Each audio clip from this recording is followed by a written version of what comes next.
Well. Hello, everyone. Happy freaking Wednesday. July 8th. Yes, dang it. It's already halfway past the year. Oh my god. Well, thanks guys for being here with me on a Wednesday. Yo, what's happening? We got BC in the chat. BC gambling away. How's it going? Thanks for joining us over on the Twitch side of the world.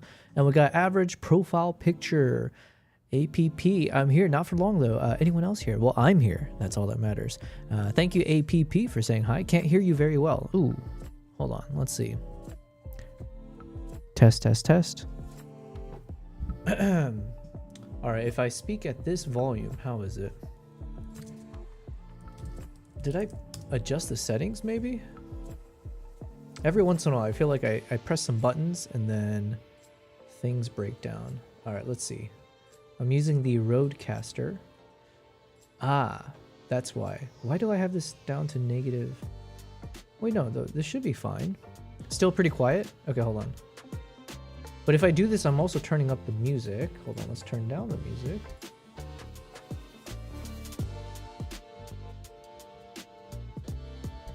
Okay, how's the volume now? Is it getting better? Testing. Welcome everyone. Happy Wednesday. Seeing if the volume is okay. I adjusted it. I increased everything over on the Rodecaster, and then I turned down the volume for the music player. So hopefully it's gonna be better. A little bit better, you say? Do I need to listen to myself? That might be the best solution. Hold on. How do I do that? Let me pause the music. Okay, I adjusted it. I increased it. I think it's okay. So from my end, it sounds decent. So I think, you know what? We're just gonna stick with this. Hope for the best. Also, give me a second. I need to turn down the AC. I need more AC. Hold on. Hey guys.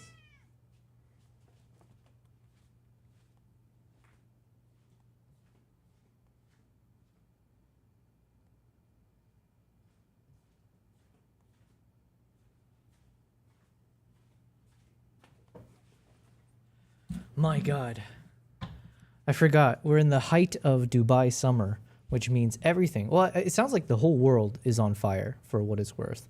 But it is Dubai here, so we're in the desert. It gets so hot.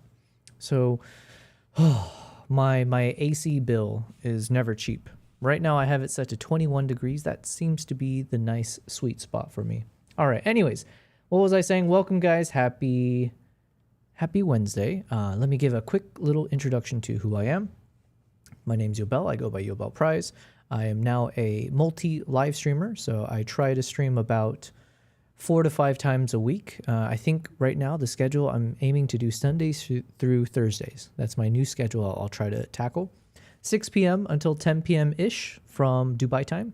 I do wildlife and travel content. So I started off in photography from a travel perspective, then leveled up to doing like wildlife stuff. Then I started working with Nikon more frequently, and now I work with them as a Nikon creator. Then I started getting into more short form videos, right? Like the Instagram Reels, TikTok Shorts, and that turned out to be very exciting for me. It was very fun. And then it gave me enough of a development curve that I decided, let's get into YouTube. Let's do long form videos. And as part of that journey, I've become more and more comfortable putting my face in front of the camera up until the point where now you see me doing these live streams. So that's kind of like the nuts and bolts of it. And all of this is just like the pursuit of being comfortable, being uncomfortable is kind of the motto of this year for me. And so I genuinely am not someone that likes to be in front of the camera like this, but I've decided I want to keep stretching myself in terms of the different tools that are available to me as a content creator, as someone who regularly spends their time using cameras. So that's kind of been the solution for me, is to just put myself more out there. And now I do a lot of travel content. So the next part of my journey will be eventually to take you guys with me into the wild. So hopefully very soon I'll be doing my first like wildlife live stream, where you'll join me in the Jeep as we go through some national park in search of leopards and lions and all that. So yeah, that's me in a nutshell. I've got 2 cats who will join me on stream at various points. Sorry, I was panicking because I heard the sound of someone eating behind me, and I have to make sure it's not Kimpop. There's Kimpop. So we can see Kimpop in between my 2... oh, there he is. Oop, good boy. So if they tune in, they tune in. Average PP asks, thoughts on the Viltrox's Evo line? It's impressive. The Evo line? I've never heard of it. Hold on. Let's open it up. Okay, before I do that, I have to fix one of the screens here. Why does it do that sometimes? I hate when things just don't work nicely. We need to resize. Boom. Okay, is that better? Yes. Well, no, something else is broken. Where's my other display?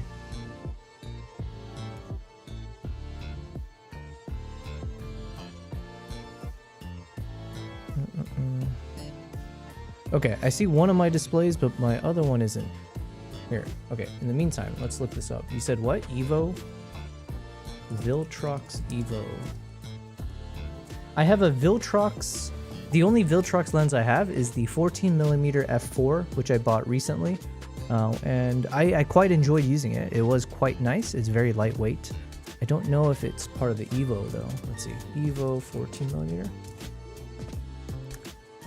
It's the Viltrox AF for Nikon.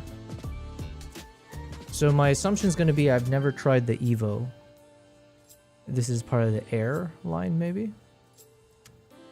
But yeah. Hold on a second. So yeah, unfortunately I've never used it before, so I can't really say one way or the other, average PP, but my thoughts on it would be, I know Viltrox as a brand, people do appreciate the quality of Viltrox. It seems to be, as far as like third-party lenses go, it's fairly well trusted. Now, is it trusted by other competitive players? Probably not, because my understanding is it's been sued by the likes of, I think, Sony or Canon or one of them before, and I think they're currently being sued by Nikon. So, perhaps someone is doing shady things in between these companies, but as far as the customer goes, in terms of the quality for the customers, a lot of people do quite value Viltrox as a third-party lens. So yeah, if you're looking at trying to get a Viltrox lens, I'm assuming whatever that Evo lens would be, it's probably going to be good quality. Give me a second here because I need to fix. Every time I start up the stream, something breaks, you know what I mean? So right now there's supposed to be a little my teleprompter display should be showing on the top there. Well, it's not. So how can I fix that? Under my sources, I see my prompter, but it's not showing up. So we're gonna have to basically, I'm gonna have to create it again. So annoying. What was it? Under Mac screen capture, it will be. All right, let me just do this on the fly. It's a display, screen, Elgato. Okay. And then it's the Elgato teleprompter. There we go. Boom.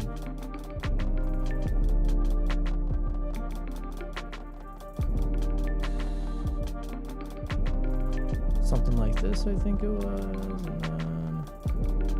All right, this is as good as I'll get in the short amount of time we've got here. Boom.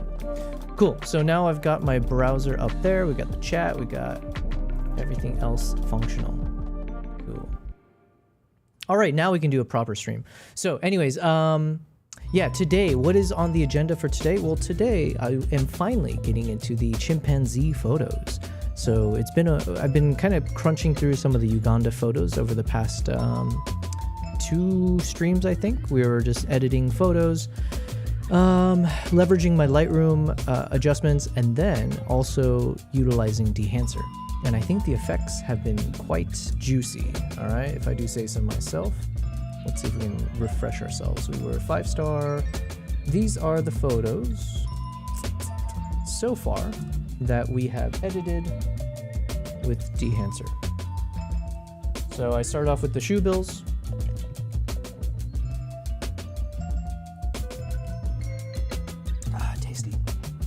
This photo right here, I think might be my hero shot.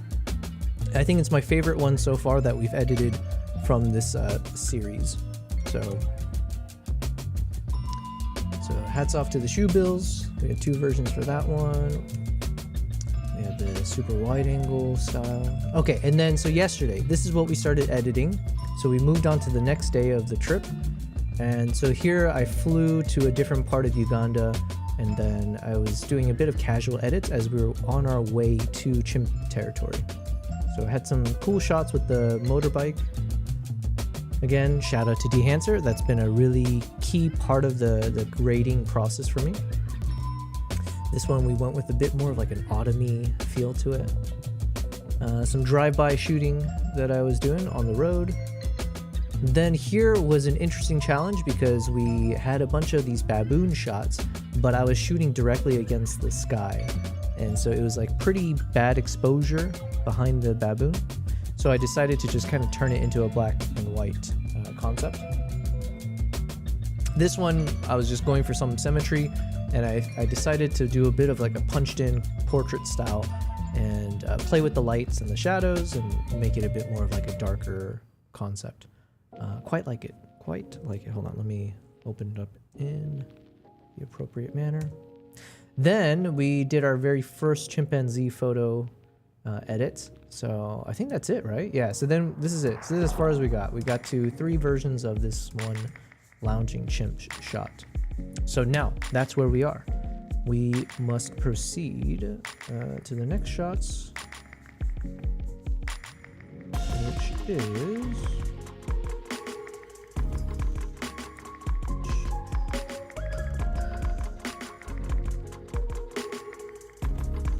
it would be this shot here, I think. So this one's just more of an interesting, I don't know, like an interesting perspective, right? So I don't know if it's actually even going to be a good shot, but we'll play with it. But before we do that, I want to chill. You saw earlier I had my little chess thing opened up. Let me get 3 games of chess in.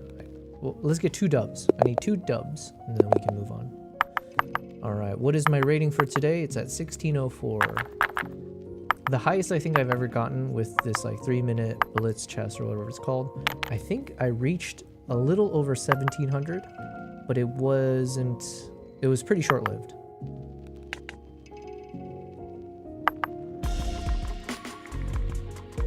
Chimp up. Stop. Shoot. Okay, wait, hold on. My cat's doing something that I don't think he's supposed to.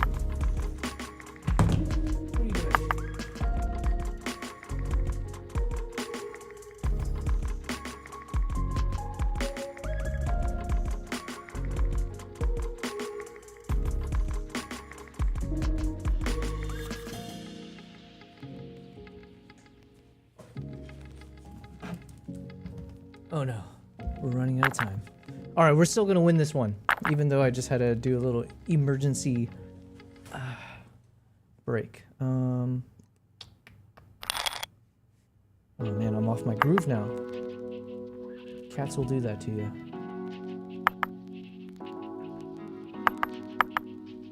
Okay, so I'm down by like 40 seconds. So we gotta do a bit of a speed run here.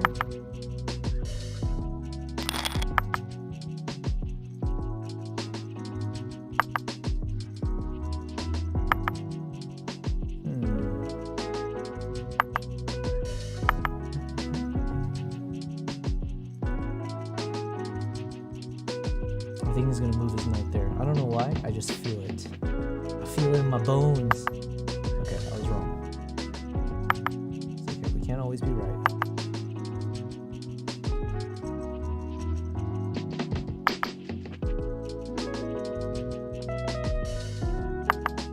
Okay, that I predicted.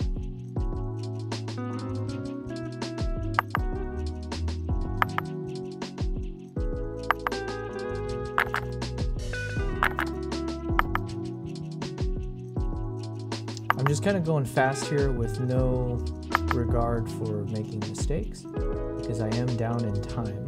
We're slowly catching up because I have been speeding through it. And so far, I don't think I've made any like big mistakes, so we still in it. We still in it.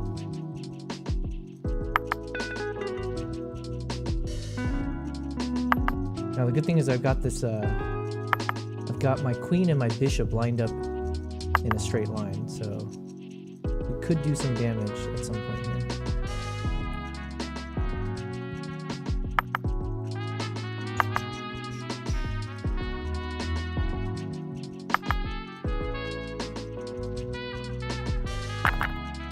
Shoot. Okay, I made a mistake. It's all good. We can come back from this.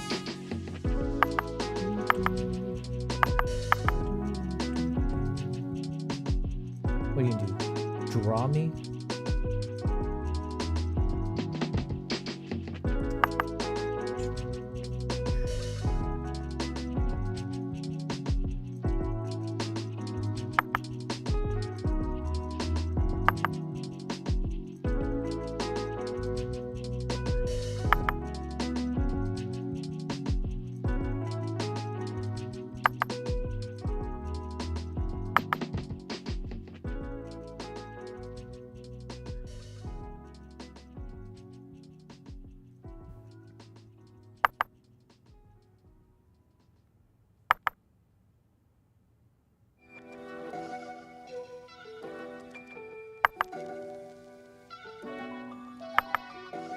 Alright. I think I trapped his queen. Did I trap his queen? I think I did. Oh my god. Oh, well, not entirely. He does have it out. But I think I'm just a couple moves away. I've applied pressure at least, and I've caught up on time. Oh, he just let me take his queen.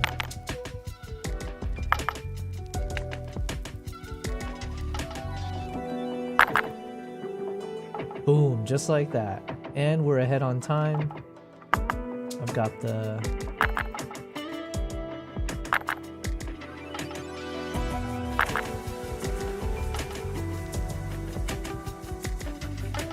We got this one in the bag.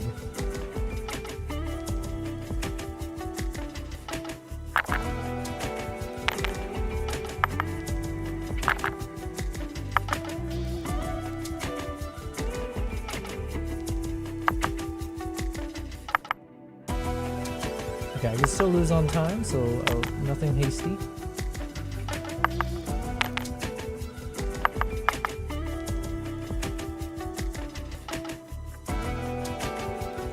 Seconds. He's got 20 seconds left. Yo, we did a epic move there.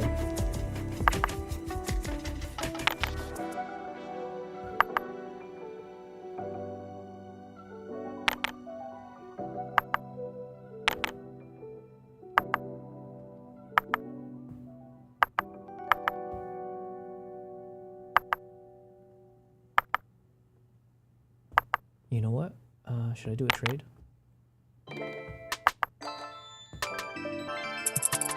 Shoot, running out of time.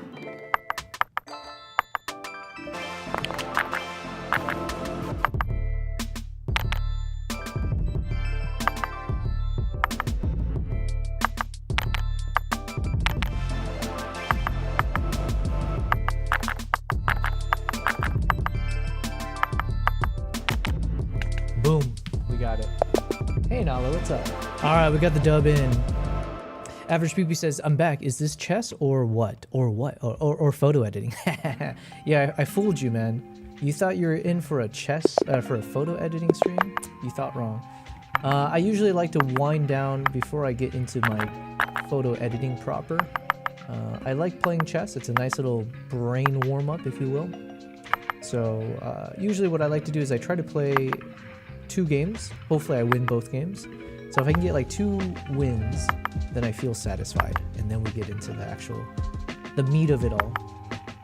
So we got 1 dub in, and then we're gonna get another one here shortly, I'm sure. Just around the corner.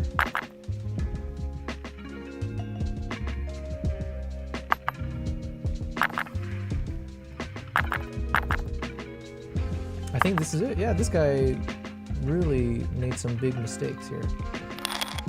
So I wouldn't be surprised if he resigns.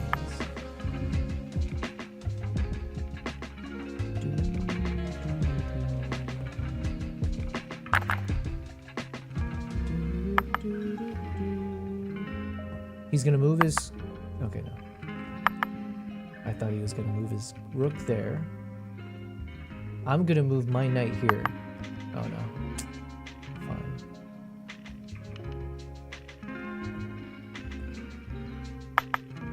We're gonna keep pushing. If he takes... Okay, that's interesting.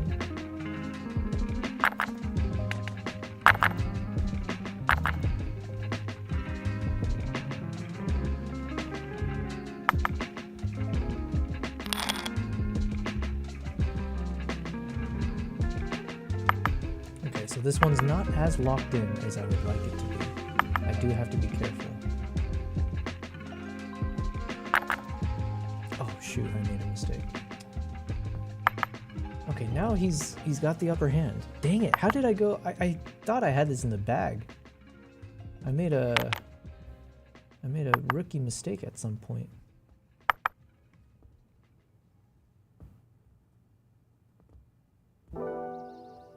Also, Nala says hi. She's hanging out next to me now. Look at her. Oops.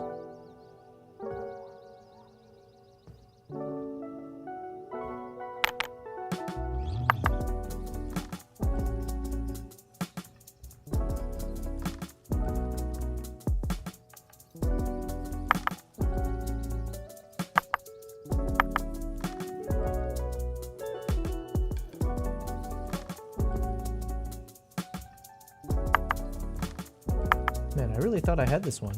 I really made a fatal mistake here.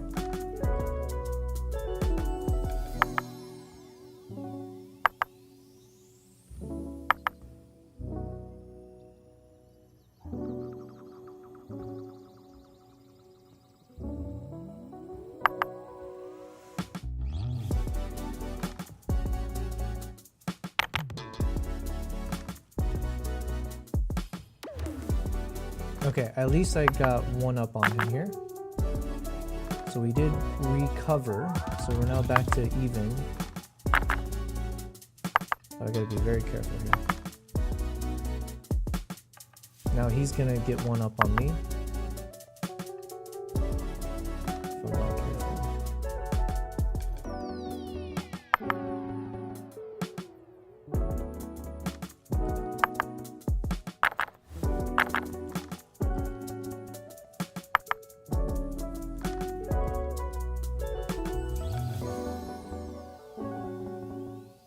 Okay, I think I somehow survived this. I might come out of this all right. Just maybe, just maybe. Yeah, because now he has to give up his bishop. Or do that. Which is fine by me, because then...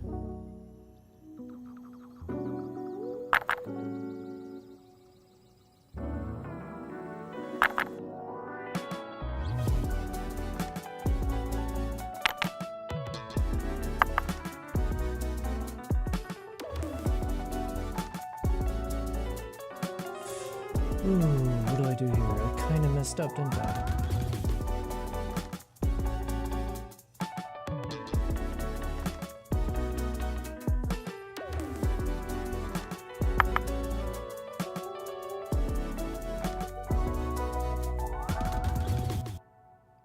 He's going to take my pawn with his bishop.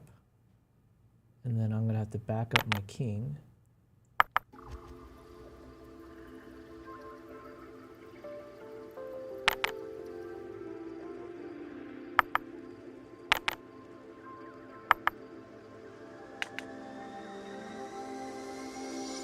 Okay, I might come out of this winning. Maybe, maybe.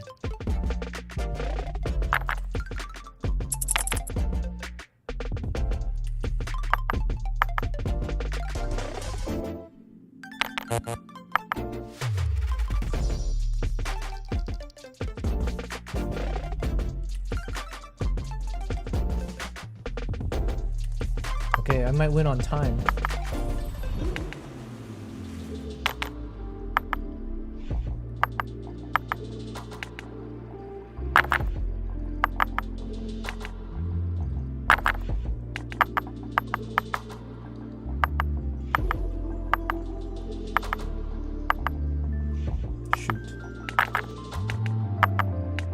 got the upper hand, but can I win on time?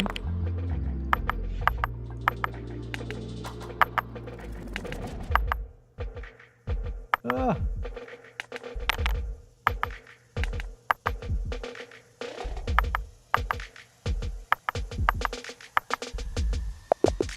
All right, I got the draw. All right, that's a good way to end it. Oh, Jesus, that was a close one. All right, well now we can do our proper photo edits. Before we start though, let me say hi again. Or let's give a proper hello from one of my cats. Average PP says GG's. Yeah, I mean, it wasn't really, because I got a draw, so we tied. But it was a win in my mind because I made a few fatal mistakes during that one. And, you know, I'll take a tie. My suggestion for that first picture. Oh, yeah, please do. In the meantime, let me just say hi. Let me bother Nala while she's doing her thing. Let's do the claw machine. And release. What's going on, Nala? Yeah. Such a pretty girl. I am kind of happy. Listen, I pat myself on the back for this particular camera angle. I think I did a decent job. We've got that the little lamp figurine over there to provide some nice. I forget what the terminology is. I guess it operates kind of like a key light, but really it's not. It's a background light or whatever. I forget there's a term for like when you have when lamps and other normal everyday objects plays as a light source. But anyways, we got the warm light coming from that guy. Then we've got a bunch of my lenses lined up in the background, so we get a bit of a nice uniform light reflection across each of the lens. And then I put the camera at a very low angle, 35mm, so we get this nice eye level shot of my cat here. And also that serves the other purpose of making there be some good separation behind my cat. So the farthest, the thing behind Nala, if she's in shot, is the far back wall. So there's enough of a blurriness because of that. And then we've got my TV where usually I'll just play one of my YouTube videos or something just to have some motion going on there. I like this a lot. I'm happy with it. We got the cool tones in the background, warm tones in the foreground. So this one, I think we nailed it. My other angle here, not so much. It's a bit more of a work in progress. Because you see a bit of my couch in the background there, so it depends how messy my couch is. But it's a bit cooler tones. So there's that. I don't mind this angle at all. It's just I just really like this one. Okay, anyways, let's do some edits. Average PB said, my suggestion for that first picture, bump the saturation and contrast up and crop into a little bit on the monkey. This is a chimpanzee. Technically, chimps are not monkeys, if I'm correct. I think. I think monkeys are, chimps and monkeys are primates, but chimps are considered apes. I think that's what it is, right? I should research this because, I do these wildlife trips all the time, so it kind of behooves me to brush up on my knowledge. PB says, my bad. No need to feel bad. I'm not even sure if I'm correct. I could be wrong for all I know. But I think that is something where it's like monkeys and apes are different. I like your suggestion. So what I'm gonna do while I do this is I'm also gonna record my screen. So the goal is I want to turn all of these editing sessions into something potentially I could post as Instagram stories or reels or YouTube shorts and all of that. While I do that, we're also going to watch some YouTube videos. So I've got a number of these lined up. So which one do we start with? How to actually make films from nothing with Quentin Tarantino. Stranger. The brilliant scam of cinematic black bars. Ooh, this one I might want to watch first. Because I've only recently discovered the concept of anamorphic lenses. And using those kind of... what's the other term for the black bars on the top and bottom? Shoot. I feel like there's a phrase and it's on the tip of my tongue and I need to keep practicing these phrases so I'm more well versed. The cinematic bar at the top and the bottom when you watch films. Whatever, it'll come to me. I'm sure it's in that video. So I think we'll start with this video actually. So let me pause the music.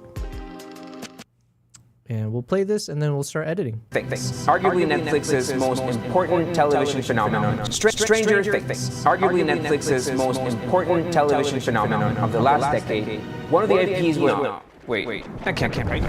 What is this? What is this? No, this can't be. This can't be right. It's gotta be the TV settings. I screwed it up last time. You're telling me that Netflix, the platform that's trying to kill movie theaters,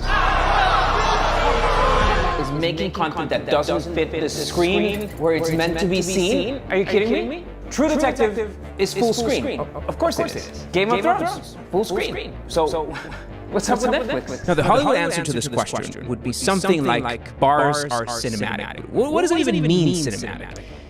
Average Baby says, really crazy echo in the video. Thank you for letting me know. I sometimes... Oh, it's because I had to recreate this display. Thank you. Okay, we fixed it. It should be fixed now. Slow frame rates or flickering screens. And then there's open gate, really crazy echo in the video. Yeah, the open gate's the other area that I've never shot with an open gate camera, so I can't really say. Why is the echoing so bad? Is it fixed now? It should be fixed. I created a new display. I had to reset something on my OBS. And so I forgot when I had to create a new version of it, it automatically defaults with an extra audio source. So I think it's fixed now. Oh. Like, I would argue that filling the screen is actually more immersive, not showing you black bars. So why is content that is made specifically for TV shaped different from the screen? And so that night, I started diving into this mess. And I discovered that there is a war that didn't start with Netflix. It's a war of two industries looking for the last laugh. And for almost 100 years, we have just been caught in the middle. We've been investing in the wrong format. So what is the right format? And are our TVs ever gonna fit the content that we put on them? Now, every single HD TV set sold everywhere in the world today is this shape, 16:9. There are two ways to see that proportion: 16:9 as a fraction, or actually dividing 16 by 9 to land at 1.78. Now, I'm not a big fan of this whole decimal system, but it is the only way to make sense of the absolute shit show of formats that we have today. Because we have 1.33, 1.78, 1.85, 220, 235, 239, 255, 259, and 276. And I am not shitting you. Oh. Even to this day, there are movies... I remember the word now. But he might have said it actually, maybe subconsciously. Letterboxing, or letterbox, for when you have those black bars on the top and the bottom. Hells yeah.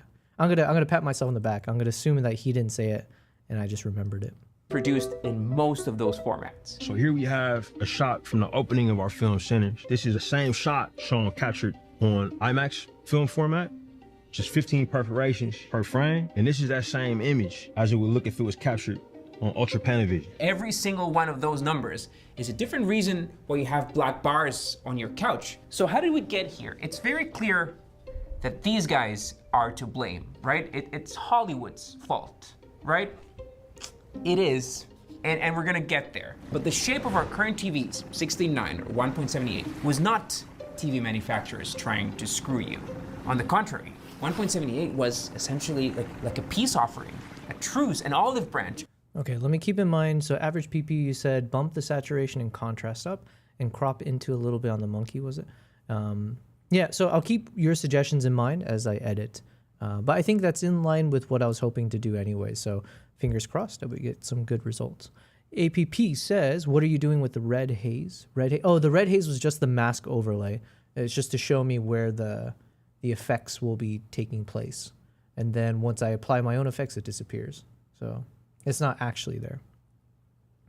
Gotta go now. I have work again. Great work. Thank you very much. Well, we haven't started yet, but hopefully when you tune back in, you'll see some excellent final results. But yeah, appreciate you hopping in here. I hope you have a good, wonderful day at work. Of TV people trying to adapt. When widescreen TVs were first proposed, this is around the 80s. This is the widescreen 1000, I with think a this is picture the 3 times bigger than a 20. Sometimes I love when my preset just hits.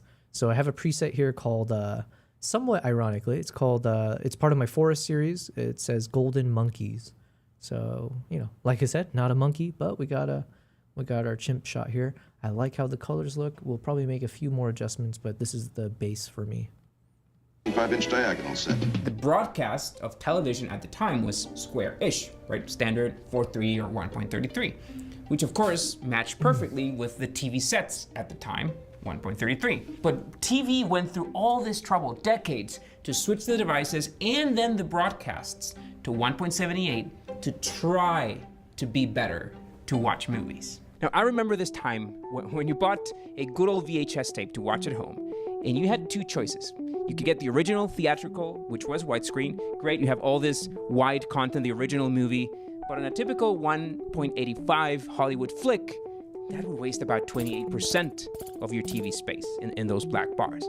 Okay, the alternative, you buy the full screen VHS. That cropped the movie on its sides, but it erased like 28% of the movie. And I remember arguing with my high school friends about this, getting bullied because I preferred the full screen version. So what was the right format? If you were old enough to live those times, I actually wonder what you guys preferred. Let me know in the comments. But anyway, 1.78 was this truce.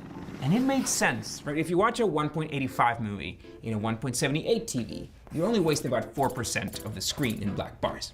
Great. On traditional 1.33 broadcast TV, you would waste around 25% of the screen on black bars on the sides. For years, TV broadcasts were just stretched to fill the screen, and most people didn't notice. TV just made you look fat, right? Shut up, the camera adds 10 pounds. So how many cameras are actually on you? The whole plan was that broadcast TV would eventually convert to 1.78. And they did. Great. Problem solved. Right? Right? So, what's up with Netflix? Like, Netflix is essentially television. Like, movies that are produced by Netflix, like, they play in movie theaters for like 3 days, and then they go straight to TV. Wasn't Netflix supposed to be the anti-Hollywood? Rome, 239. Mank, 220.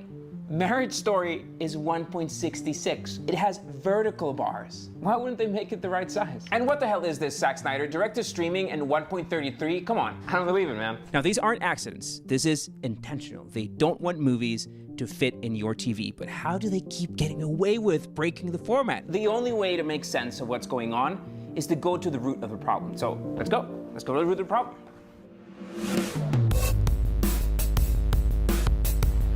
So I'm traveling to meet up with Paul Carlin. Paul has credits in over 100 Hollywood movies and TV shows, some of my favorites. And he's got some thoughts on this whole black bar, cinematic content type of mess. But first, we have to get on the same page about this format war and where and when it even started. This is a strip of good old 35mm film stock, and each of the images in this strip is this little square. It's not technically a square, it's a 4:3 or 1.33 rectangle that spans 4 perforations of the film. Now, these perforations were there so that the camera could just move the film, get it into place, but they're gonna be really important soon. Now, this is how most movies have been shot for over 100 years, but it has 2 fatal flaws that got us into this whole mess. Number 1, this idea of square images is an echo from the era of theater, right? These early movies, they even looked like staged plays because that's what people knew, that's what people understood. And then second, we made a square format despite knowing for over 100 years that our eyes, our field of view, is kind of horizontal. Like, our eyes focus on what we look at, right? But our peripheral vision can see around 200 degrees wide, but only around 130 degrees tall. So our view is wider than it is taller. Kind of like a widescreen movie. So much of our world responds to this thing subconsciously. You have the shape of windshields in cars, or even the way we arrange our desks. And filmmakers, they had a choice. Back then in the 1920s, you had formats like 65, 50, 68 millimeters, even 70 millimeter film back then. And companies, they were all experimenting a little bit with widescreen, but this was all too expensive to shoot. So the industry settled for this 35 millimeter 1.33. I feel like I always hear people say the 35 millimeter. So I guess we're learning something today. I still don't think I've grasped the concept though. Now, with the help of Nickelodeons, which were actually these small theaters where you paid a nickel to watch a short movie, the industry figured that, hey, there's money to be made with these moving pictures. And so basically Hollywood was consolidated. Movie theaters started popping up everywhere, and they mostly agreed on this 1.33 format. Now, every single one of those movies was silent. There was maybe some music playing in the theater, sometimes live, but definitely not in sync with the movie. At least not until...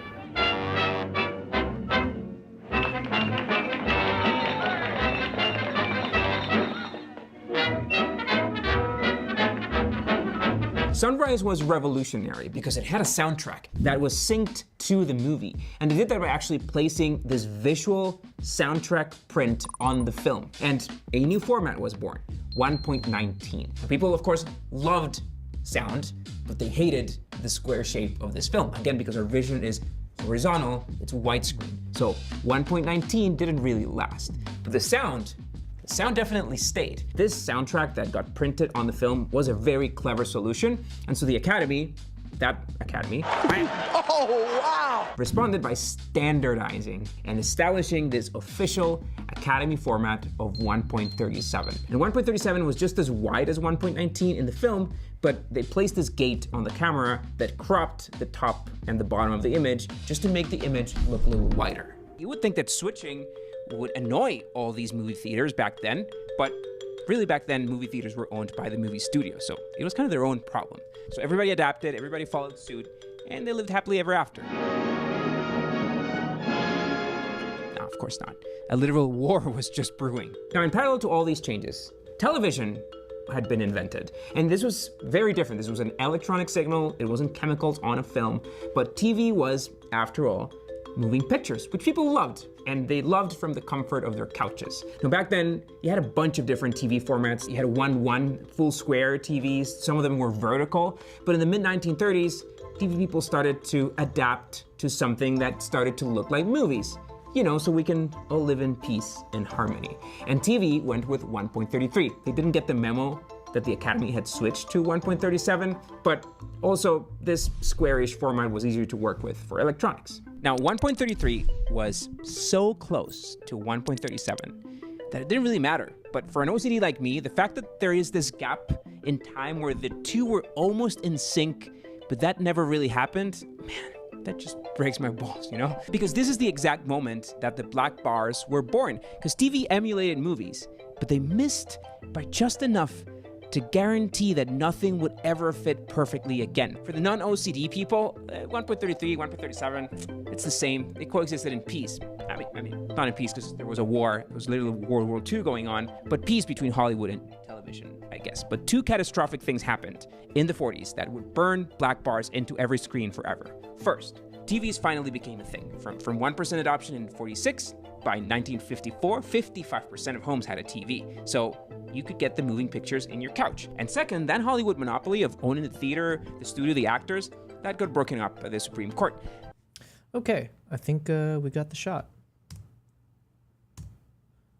Sometimes I enjoy working in silence. You know, we do a mix here. Sometimes I like to walk through every single step with you guys. Other times it's just, I'm in kind of a grind zen mode. But this one was good. I think we're good. Will I do any other edits to this? Maybe I'll add a bit more light coming in from one side. I'm not sure yet. Let's see some examples.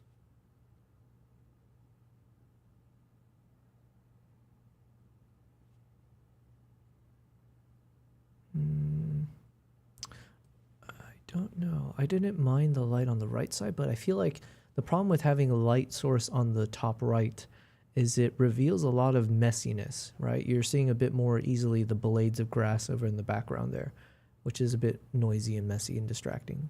So I think it's better to either leave it as is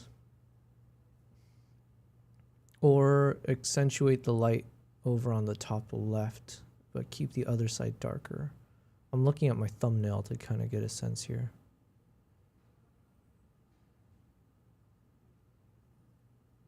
I think we leave it as is.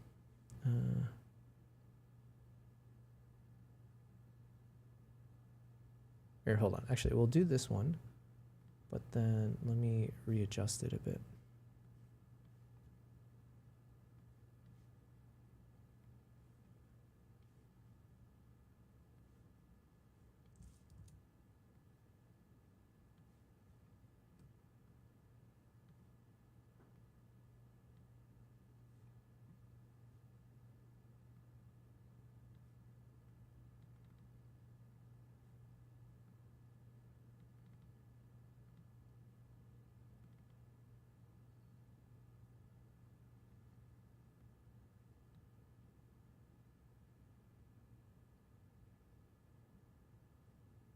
Actually, I think I prefer a little bit darker.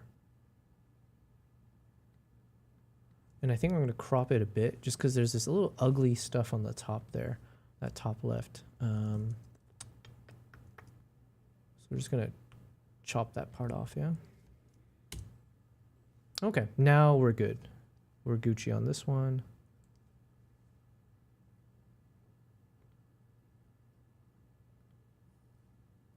Okay, and done. Just like that. But now I gotta adjust this one to match.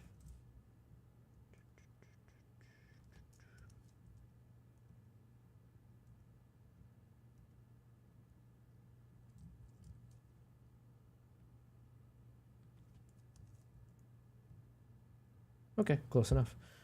All right, next photo. What do we got? Another chimp one. This is how I edited the photo last time. And I feel like I edited this.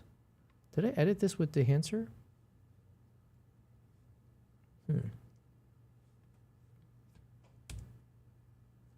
It feels like very much I edited this one already with Dehancer. It's got that look to it, you know? So I guess I should edit this one again. And now, studios didn't own theaters anymore. They had to compete for screens, not just for screens in theaters, but against the screen in your home. And thus began the format wars of the 50s. All films made from 1953 on, for the past 50 years, have been made in one widescreen form or another. Whether it's just normal widescreen or the 70 millimeter or CinemaScope or Panavision. Okay, so how do you make your paid moving pictures compete with the free moving pictures that you can get from your couch? Well, you make movies a grandiose experience that, by design, you can't really replicate at home. Ring any bells? Hollywood's mission was simple: survive by making a movie so impossibly wide that it would look ridiculous in your home screen. So you have to get out of the couch, you have to go to the theater. They fought this battle on 3 fronts. Some of these fronts were smarter than others. The first front was brute force. That came with a tech called Cinerama. Ladies and gentlemen, this is Cinerama. As crazy as it sounds, Cinerama meant shooting a movie with 3 cameras pointing to different directions and then projecting that with 3 projectors to get this ultra-wide view. Now, if you think that those modern, like, ScreenX guys invented anything new, nah. They're just doing like a modern, shittier Cinerama. Okay, this is the next one we're going to edit. This is the Olive Baboon. We had one where just chilling on the post. One thing to note, this is where I started to do a little bit more of that kind of underexposed photography style. So if you look at the histogram, for example, everything looks super dark, right? It's very much underexposed. The beauty of this, though, at least what I was trying to test was like, could I basically bake in the edits, bake in the post in the actual shot? So instead of balancing the light perfectly and then relying on Lightroom later in the post to kind of draw down the exposure, I was like, could I just take the shot as is and maintain this as what I want? Which I don't know if I would do that really going forward unless I want to keep challenging myself in that sense of like, can I get the perfect shot in a way that I don't need to do any post? But that's like why handicap myself kind of, or yeah, why cripple myself essentially. But it was fun for me to test this throughout the trip. So you'll see a lot of these kind of moments where it's super underexposed or, yeah, excuse me, at least based on the histogram. So yeah, let's see if we can edit this one properly. Because in Cinerama, the director actually shot with all 3 cameras. There was this intentional wide thing going on. ScreenX is just a mix of CG and unused footage, but more of an afterthought. Now, each one of the images for the 3 screens was vertical on the film, and it used 6 perforations instead of the typical 4. Plus, there was another magnetic-coated 35mm strip for sound with 7 different tracks. Cinerama basically invented surround sound for film. And this gave the audience an incredible experience and a massive 2.59 field of view. Hitch a ride and careen across the countryside as the wonderful world of the Brothers Grimm sweeps you into an exciting new world of rollicking entertainment, happily enlivened by a distinctive cast of stars. Already acclaimed and applauded the world over. In How the West Was Won, Metro-Goldwyn-Mayer and Cinerama have brought together the biggest and most distinguished all-star cast in entertainment history. An utter punch in the face for TVs, but a completely unsustainable one. Cinerama needed 390 feet of film per minute. In the 1950s, that meant around $880 per minute. That's inflation adjusted. So Hollywood, they just couldn't bankrupt themselves just to spite your living room. They needed a cheaper weapon. But notice what's already happening here, all the way back in the 50s. Every front that Hollywood built in this war just ignores television. They were fighting each other. They were fighting to get butts on seats. But the real common enemy was your TV.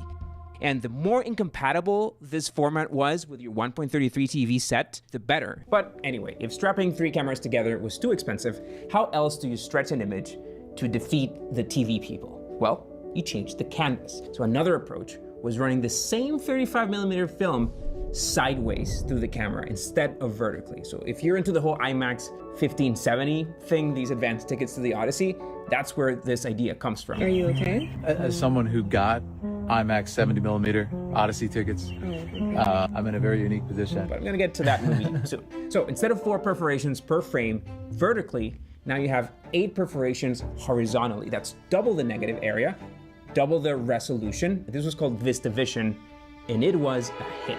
The new VistaVision film negative.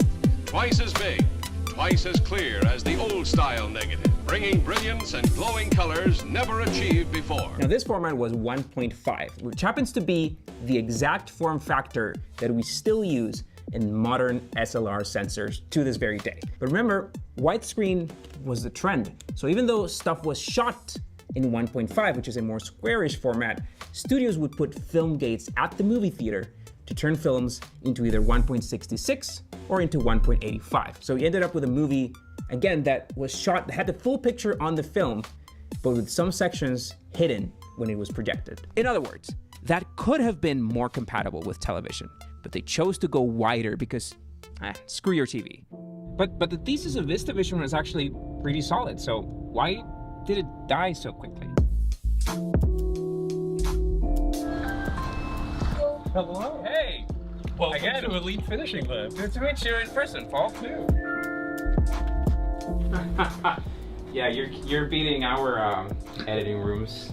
Now, I don't know why it failed because I'm not that old. So if I had to guess, it would have to be with the projection. You need to convince theaters to get a VistaVision projector, which is a completely different mechanical beast, and they probably didn't want to do that. Yeah, and this is post the monopoly breakup of the studios owning the theaters. Right, so when the studios no longer own the theaters, right, so they don't... you're going to have to convince the theater now to convert their projectors, and that was a big deal. Now, VistaVision did give us Star Wars.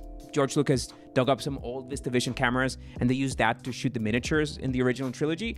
Because they needed to overlay multiple layers of film, VistaVision gave them that extra resolution. And this same trick made it to Back to the Future and to Jurassic Park and to Inception, all of which used VistaVision cameras to shoot their effects plates. The Brutalist 2024 was shot all with VistaVision cameras, which was great for marketing, bad for streaming, because 1.66 gives you those pesky vertical bars. So the answer of why would you shoot any aspect ratio, whether it's 1.66 or 2.39 or whatever, I mean, it all depends on what the director wants. I mean, it is the creative control of the director to decide, or the DP. All those decisions go into the creative process to give you, the viewer, a certain feeling. Like they're trying to get you to feel something. They're trying to get you to see something. That's a great answer. We should ask the director of, what was the movie? This was The Brutalist. The Brutalist. You should ask him. Yeah, we're not there yet with the channel, but we'll get there. It can't hurt to try. Yeah, I still haven't. All these people, they're all just people. I know. They're just, you should reach out and ask him. Yeah. I like that line for some reason. All these people, they're all just people.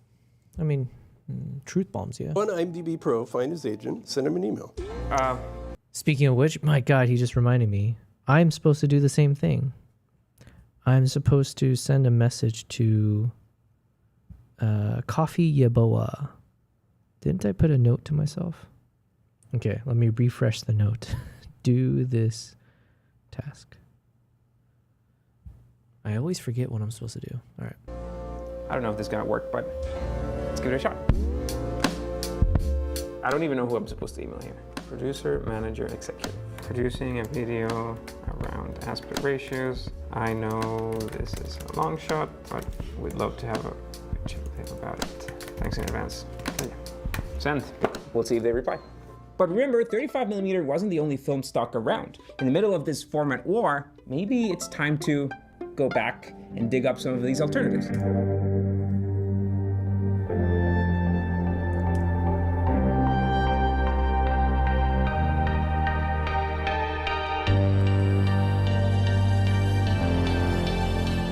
So these movies, they're all Super Panavision 70, a stunning 2.20. So instead of flipping the negative, they replaced 35mm film for this massive 65mm negative.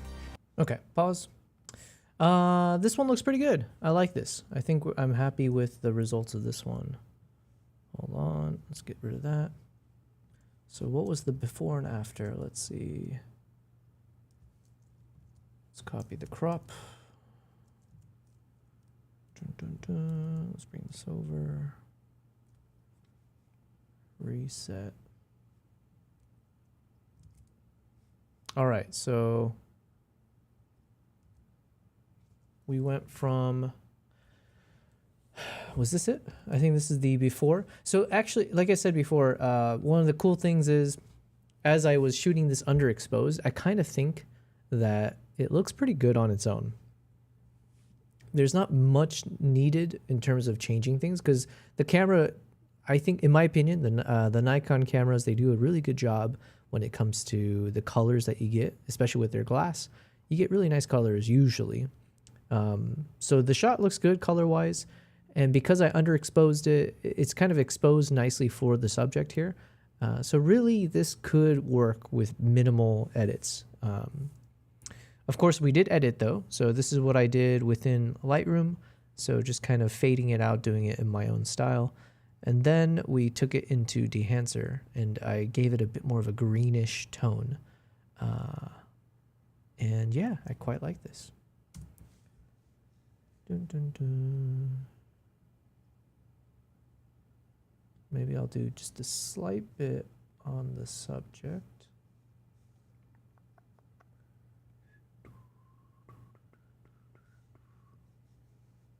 Move a little bit of the texture maybe. Yeah, I'm gonna remove a little bit of the texture. Make the fur softer.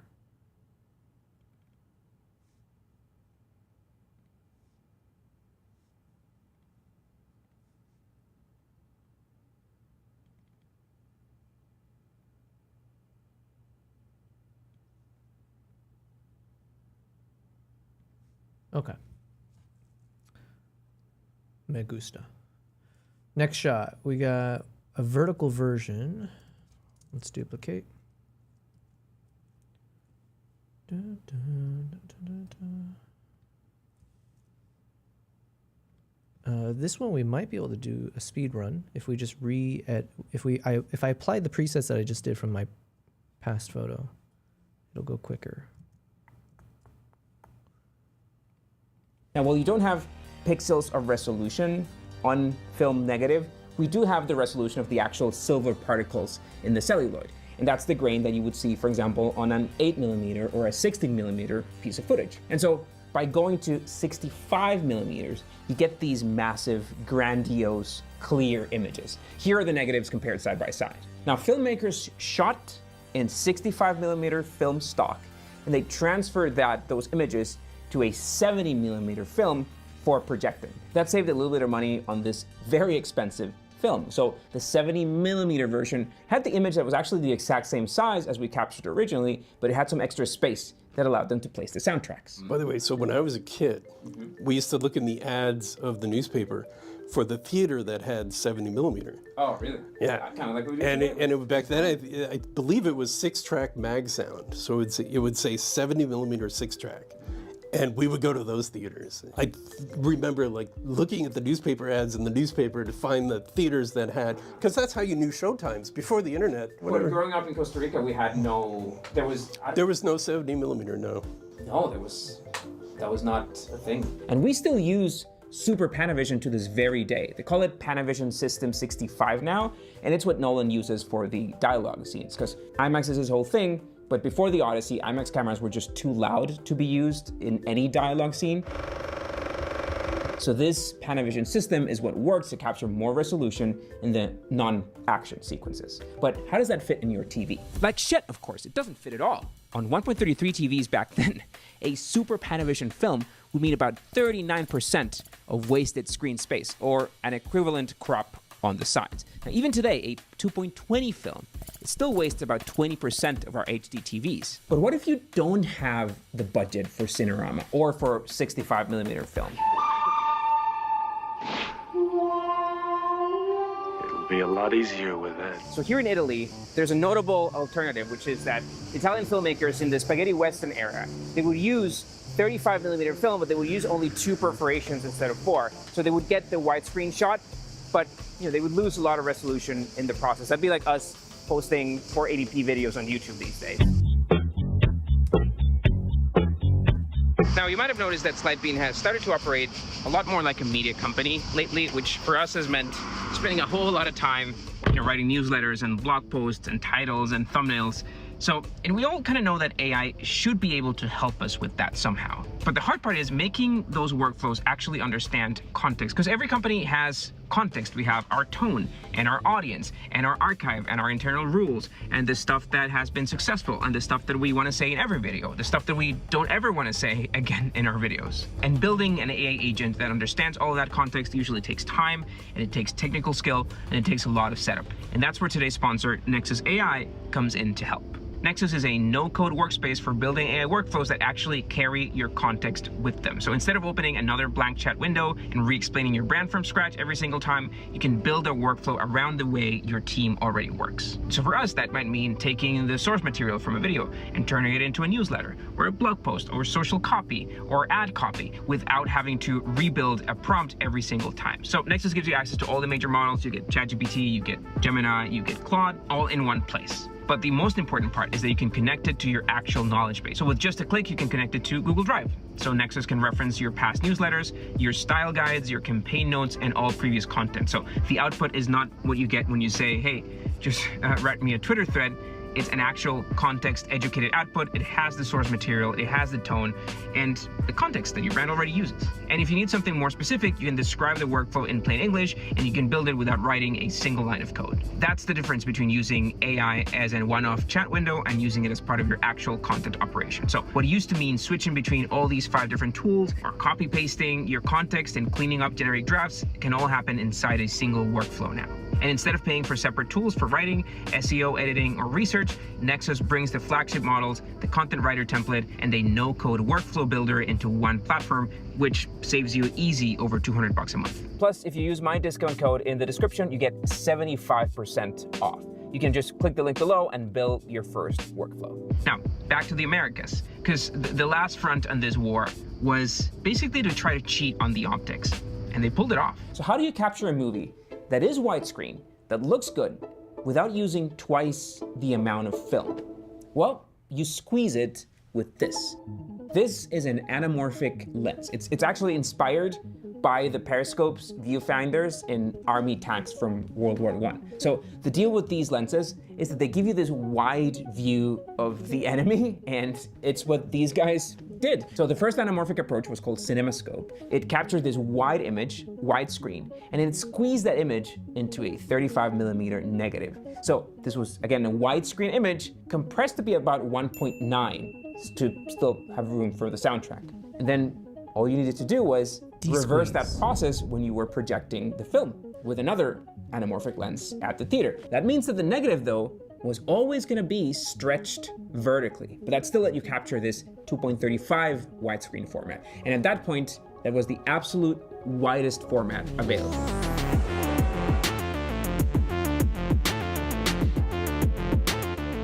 In the old days when they would shoot anamorphic onto film and edit on film, the image on the film, so if you held up the film, yes, it would be squished. Okay, I'm going to be honest. These are some of the chimp photos I had edited previously, but part of me seems to remember it was not the easiest to edit. So I kind of don't want to recreate I don't want to redo the edits that I did previously, where I'm like recording the entire workflow and then so I can turn it into something. So honestly, for these chimp shots, I might just leave it as is. I'm just going to apply the final step, which is Dehancer, and then just, skip these. I say skip as in like I'm not going to record the whole edit flow, but obviously I still want the final products to publish. Yeah, okay. So I'm just gonna go through the final step here. But the optics of the machine they were using would have a D-squish, so they would be able to see the image properly unstretched, when they were working on the film. But if they were to look at the film and hold it up to the light, it would be anamorphic. So Paramount and MGM, they all bet on the canvas front. They pushed movies like White Christmas and Lawrence of Arabia with these alternative film stocks. On the other hand, 20th Century Fox was committed to this visual hack front. Man, shout out to Dehancer. I really like these looks. I probably, just for continuity, I'll probably end up just repeating the exact same preset, essentially, or the last edits. So we'll maintain this look. It looks like I did apply the halation effect. Yeah, let's just keep it. It looks good, though. I'm surprised, because when I was taking these shots, I had zero expectations that any of the photos I was taking of the chimps up in the treetops was going to turn out good or usable, because I was shooting against the sunlight. Yeah, so it's like you got a lot of distractions, a lot of noisy things. You got foliage and just random brush and branches that kind of obstruct the view, which it's not always necessarily a bad thing. Sometimes it can actually add to the ambiance or add to the environmental elements of the shot. So for example, here, having all the trees, it does kind of add some depth for sure. So like I said, I'm surprised. I actually really like some of these captures, but at the time, I didn't think I had much hope. Like, I would see a photo like this. I'm assuming this one. Yeah, so this is like how I captured in the camera. I mean, like, nothing wrong with it again, but you can see obviously my chimp is super underexposed. And this one I had no choice. When I was doing these shots, I wasn't like intentionally underexposing, because now I was shooting against the backlight. So unless I do like an HDR shot or unless I had a flash on me, I was trying my best to try to have a decently balanced shot. I might have even done a little bit of exposure compensation. I don't remember. But the point is, I didn't want to blow out the highlights in the sky. So here you've got the chimp. Thankfully, the chimp is looking at me. I couldn't tell in the moment. But I was like, yeah, I don't know if this is going to be salvageable. And it was like for all of these shots, But I think some of them turned out pretty good. Like this one's not bad once we applied a few little things to it. Let's go ahead and dehancify it. And then eventually we're going to get to some other chimp shots where I will want to redo the entire editing process. But yeah, for now it's fine. And they started shooting all their films in CinemaScope. Now, anamorphic came with its own set of problems, man. Like Hollywood, as they do, they cleverly renamed all these problems to cinematic. Lens flares from the shape of the lens, distortion around the edges, but more crucially, distorted faces, because all of this stretching.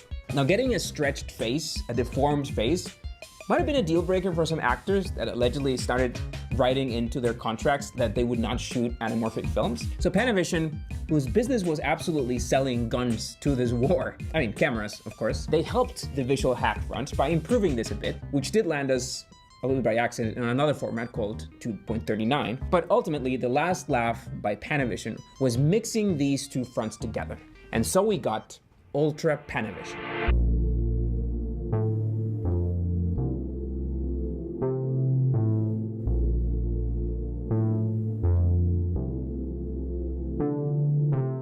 Remember, the name of the game here is spectacle. Ultra Panavision 70 was shot in that huge 65mm film. It had the high resolution of these wide shots, but it also used an anamorphic lens. It squeezed this extremely wide image into this negative, which was then unsqueezed at the theater but that yielded a massive 2.76 format. It is the widest possible format in film history. Only 9 films were shot in Ultra Panavision during these format wars. The format was dead for 50 years. The lenses were just collecting dust until Tarantino revived it for The Hateful Eight, making that the 10th film shot in Ultra Panavision.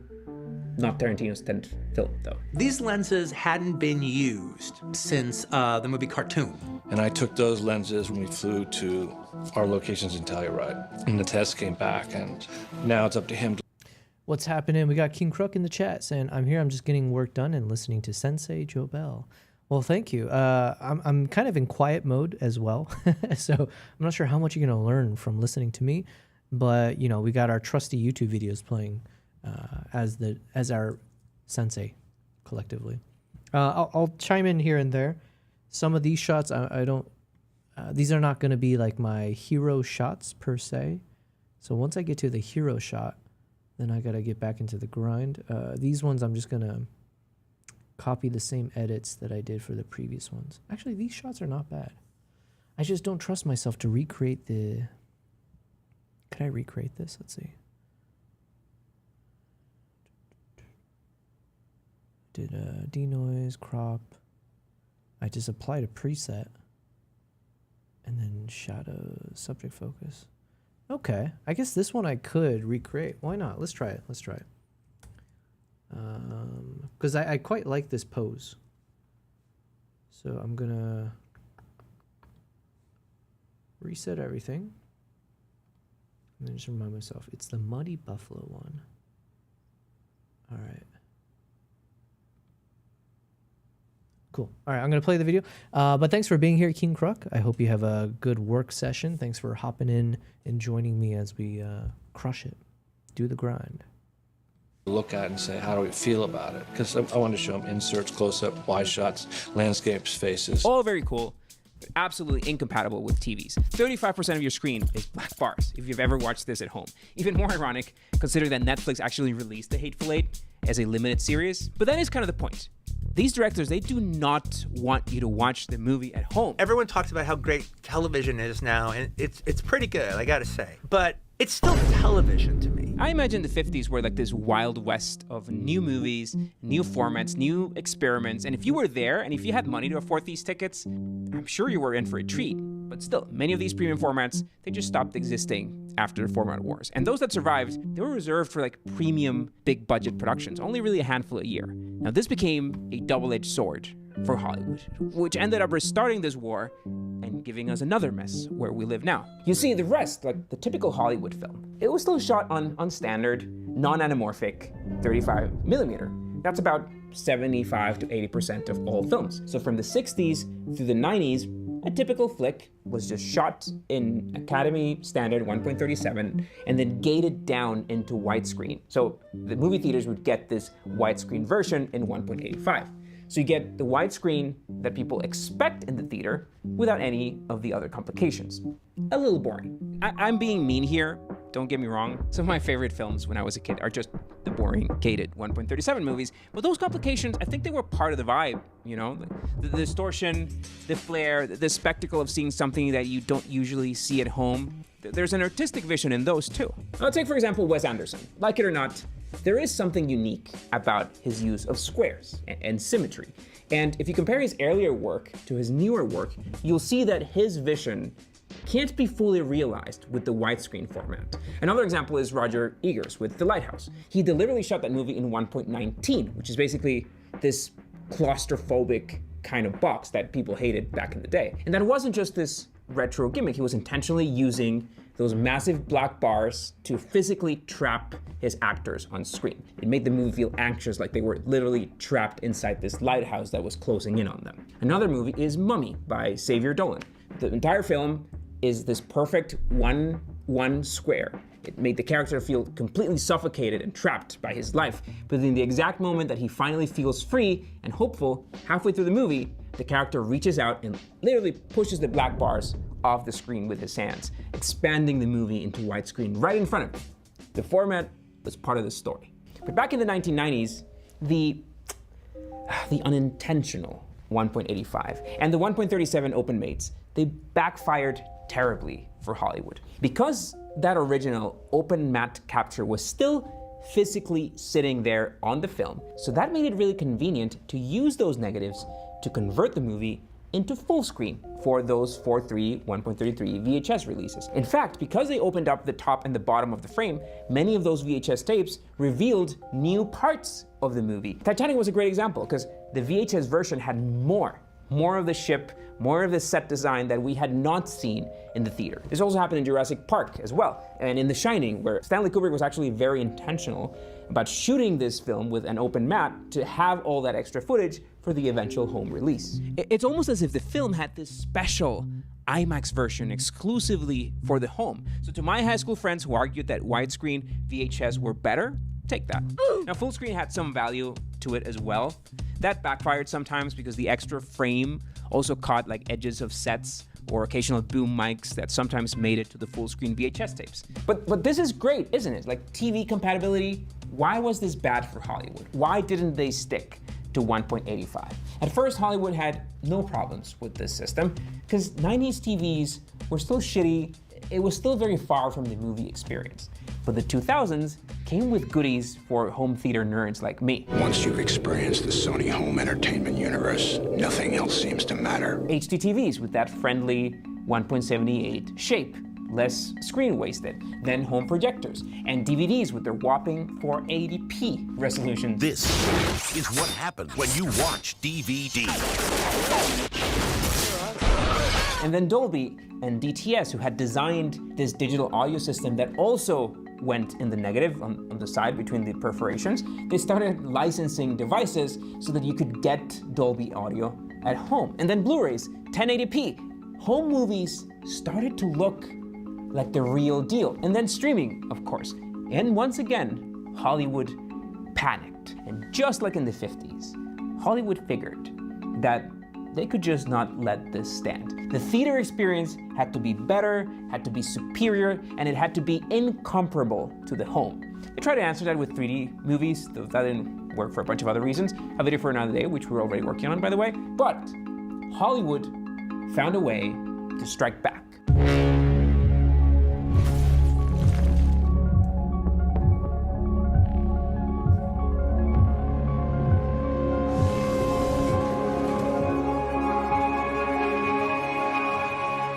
Look guys, I have nothing against IMAX. I love the experience of IMAX films. I'm one of those idiots that would buy the tickets a year. I was going to make a comment earlier on this, but one thing I like about this guy's style, or something I'm trying to think about as well, I do appreciate that he just kind of is hand-holding his camera and talking while he's walking around.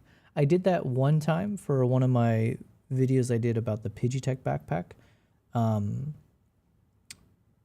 But I mean, I like the way he shot it a bit better. So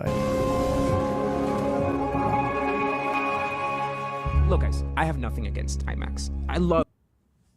So he's just, okay, yeah, that's, I do like that. I know some people have strong opinions when you're like hand holding a microphone, but so he's got a mic that he's holding, talking into the camera, super wide angle, although that probably is for the purpose of this video topic, right? But yeah, super wide close up. The experience of IMAX films. I'm one of those idiots that would buy the tickets a year in advance if I actually lived near a 1570 theater. But seeing everything we've seen today, you have to notice that this is kind of Hollywood pulling the rug on us again. Now, real IMAX, not the digital version, that's crap. And then he switches to the other side. Yeah, I like this guy. He clearly is good at doing this. Man, he made a 40-minute freaking long video. All right, separately, I am officially now into new territory. These are all the photos I haven't been able... Oh, wait, no, I'm lying. I did edit one of these earlier. Okay, so I did edit some of these photos. But we're gonna start re-editing now. So I'm gonna start from scratch for some of these guys. Oh yeah, because I did get this nice shot here, didn't I? Oh my god. Gonna have to see if I can recreate this bad boy. Look at all the steps I did for that. Jesus. Okay, challenge accepted. But there is potentially a photo here that I want to start with. Let's see. One of these kind of chimp walk shots. probably this one. I'll recreate maybe.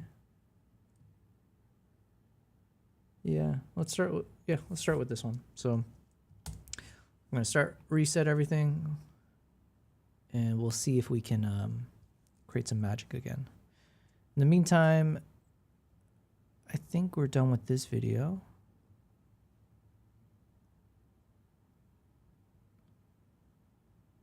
Here's the thing. What happened behind the bear was more controversial than the show itself. Interesting. Hold on. Let's read the backstory. If you've been tuning in, I mentioned I think The Bear is my favorite. That might be the best TV show I've seen in years. For those who don't know, the story is way more intense. Because The Bear started out as a personal project meant to explore its creator's own trauma, but it ended up becoming one of the most beloved, acclaimed, and divisive shows on modern TV. Divisive, really?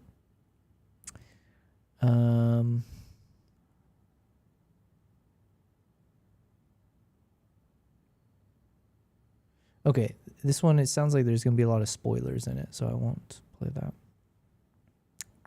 An anamorphic image. What's the point of shooting anamorphic?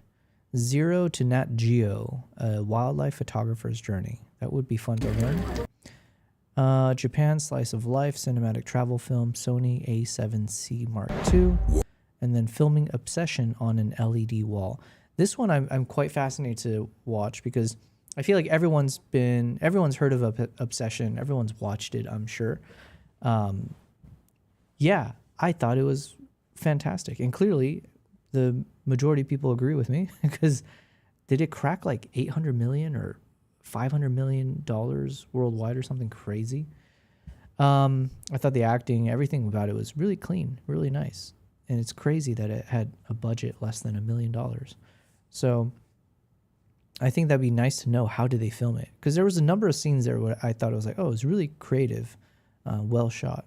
And especially they do a lot of low light. So I do want to watch that. Let's watch this Japan Slice of Life, cinematic travel film, Sony A7C Mark II. Reason being, since I have a lot of my own travel footage that I'm trying to get through, I also want to make sure I spend time watching examples of other creators who are finding ways to share their travel stuff. So hopefully I can take some notes on like, hey, this is how they start the video, or here's some nice scenes, or blah, blah, blah. So let me play this guy. Chapter 1.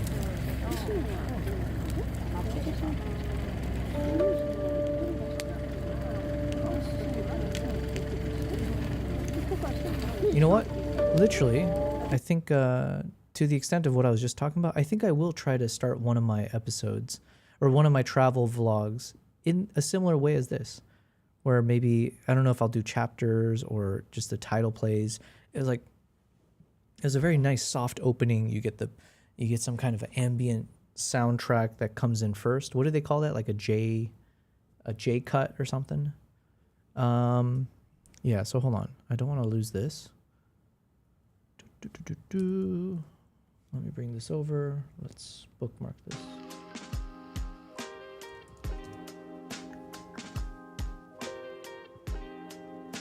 YouTube learnings.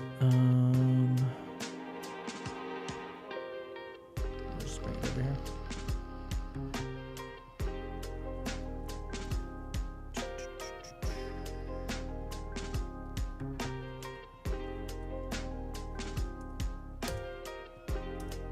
Okay. I like the opening. I like the soft opening. Ambient soundtrack. J-cut first. Chapter, title, sequence, and kick in the visual. Very soft and cinematic. Try to use on one of my upcoming travel vlogs. Boom.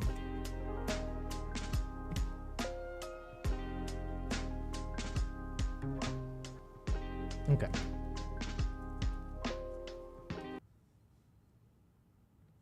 Let's start it from the beginning.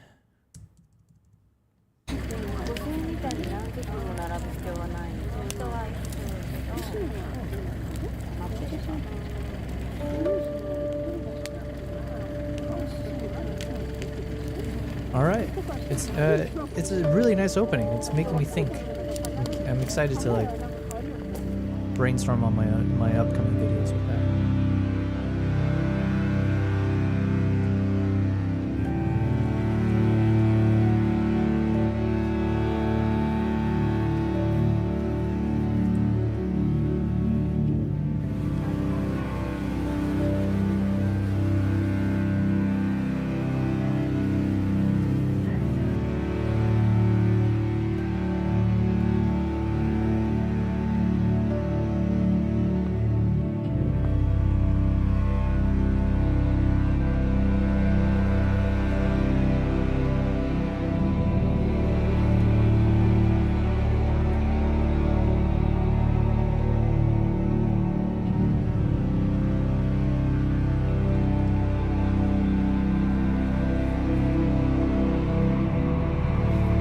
I think I'll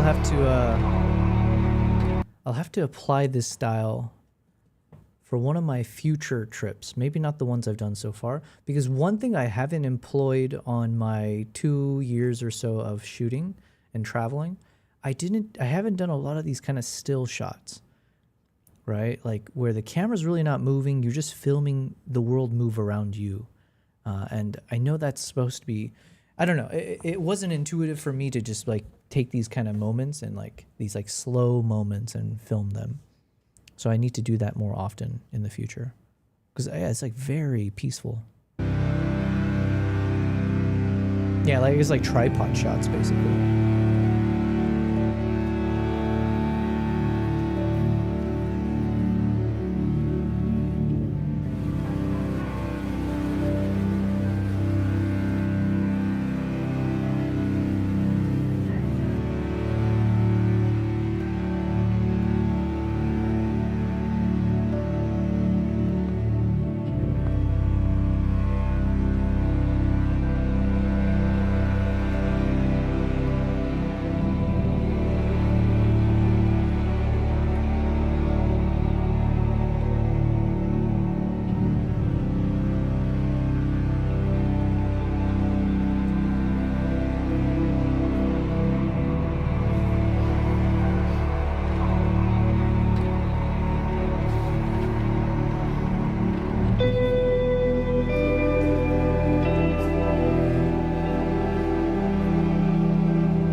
Okay, not to pause such a beautiful video, I'm kind of stuck between a rock and a hard place. That's not the best metaphor or whatever, because they're not bad options. I'm stuck between two good options, okay?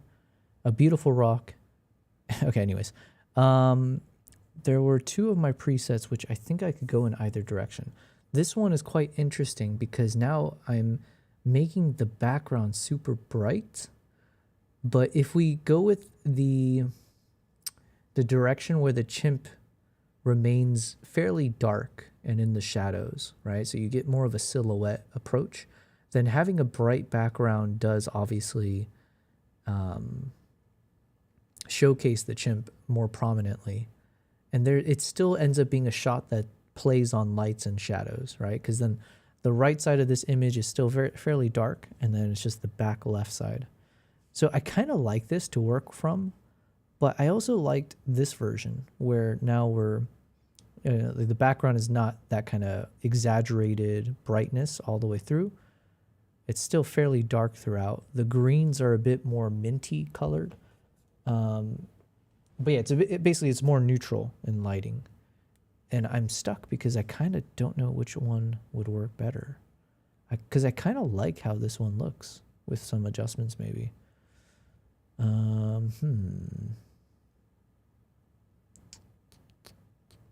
One is more natural than the other.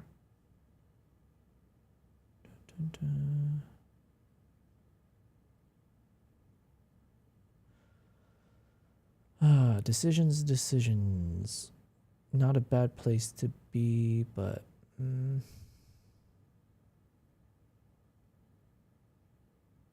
think I'm leaning towards the super bright background, kind of like this one. But I think I'll choose the other one again. So we're going to use the other one as a baseline. I just want to go through my other presets and see if something else slaps me in the face.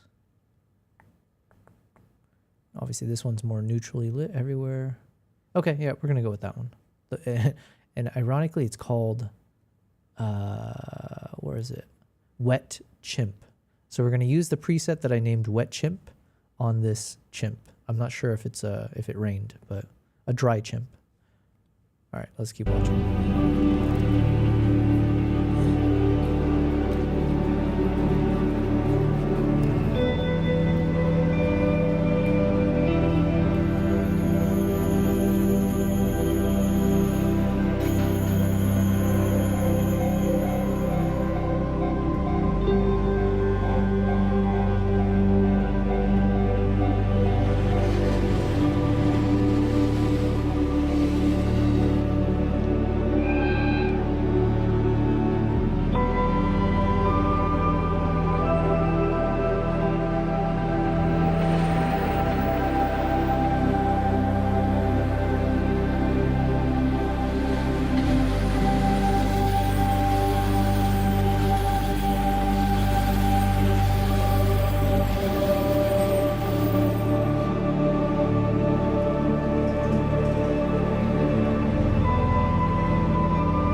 Man, this guy, whoever this creator is, Mike Bambalan. I like him a lot.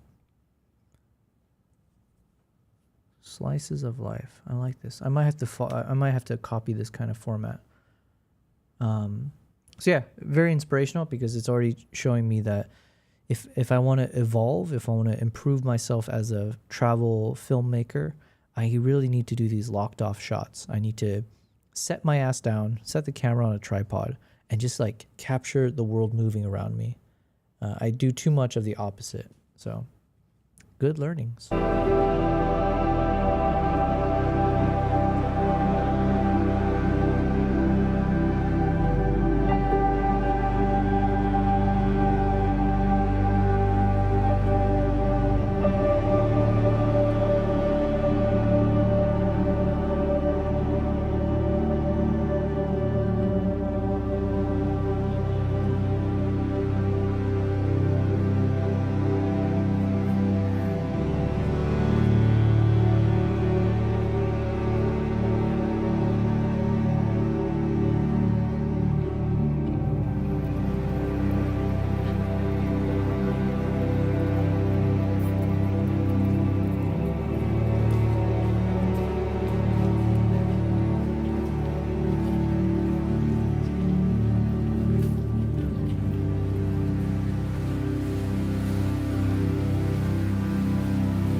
Okay, I thought this is part of... So, at the end of the chapter, he's ending with a bunch of photos that he took. That's a nice...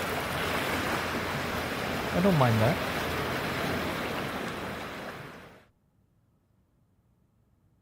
Chapter 2, City. Countryside, City. I like his... Man, I like this video a lot. I think it's... beauty in the simplicity, I guess, would be one way to phrase it. Not to say anything about this is simple, but I like it. You have 2 chapters, very simple to follow. Watch these scenic shots and ending with some nice, beautiful photos, and then we repeat.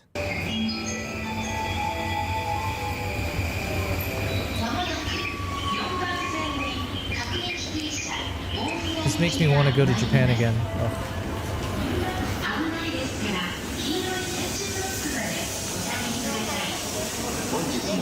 JR 東日本をご利用くださいましてありがとうございます。今度の7番線の電車は13時ちょうど発快速東京行きです。Thank you for riding with JR East. The next departure from track number 7 will be the 1 p.m. rapid train bound for Tokyo.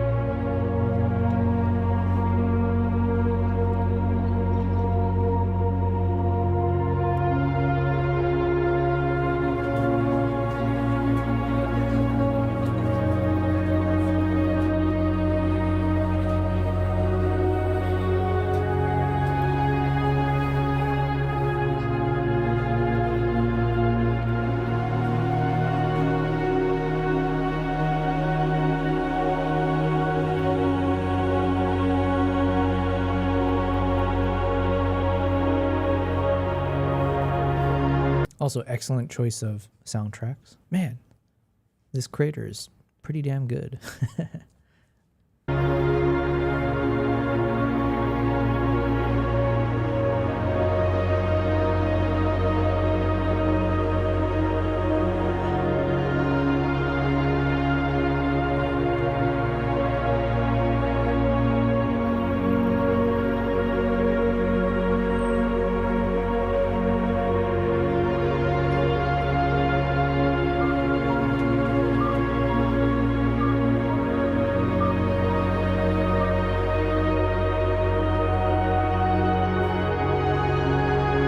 Another quick note, this guy does a good job of capturing clean audio for a lot of these. Either he's really good at sound design and he's like, you know, putting in the effects later, and or he's just making sure to capture the proper audio for each one. So I'm getting better with that as well, especially, I mean, shout out to Nikon with their latest ZR camera. Since it's got that 32-bit float, it does make a big difference. But yeah, being able to mix in some of that ambient sound throughout is quite nice.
I feel like this is the first, I mean, I wasn't fully paying attention, but I feel like that was like one of the first ones I saw where it's like clearly handheld.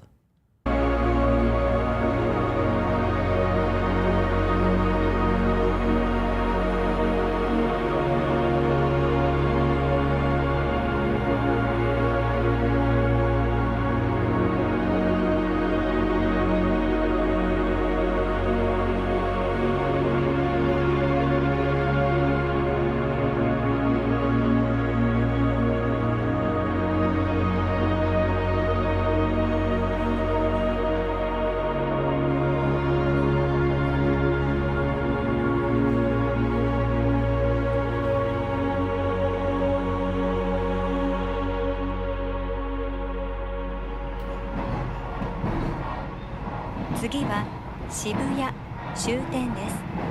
副都心線、JR 線、東急線、京王井の頭線はお乗り換えです。The next stop is Shibuya G1, the last stop.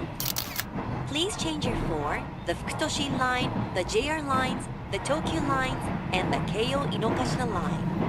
まもなく渋谷終点です。お忘れ物なさいませんようご注意ください。東京メトロをご利用くださいましてありがとうございました。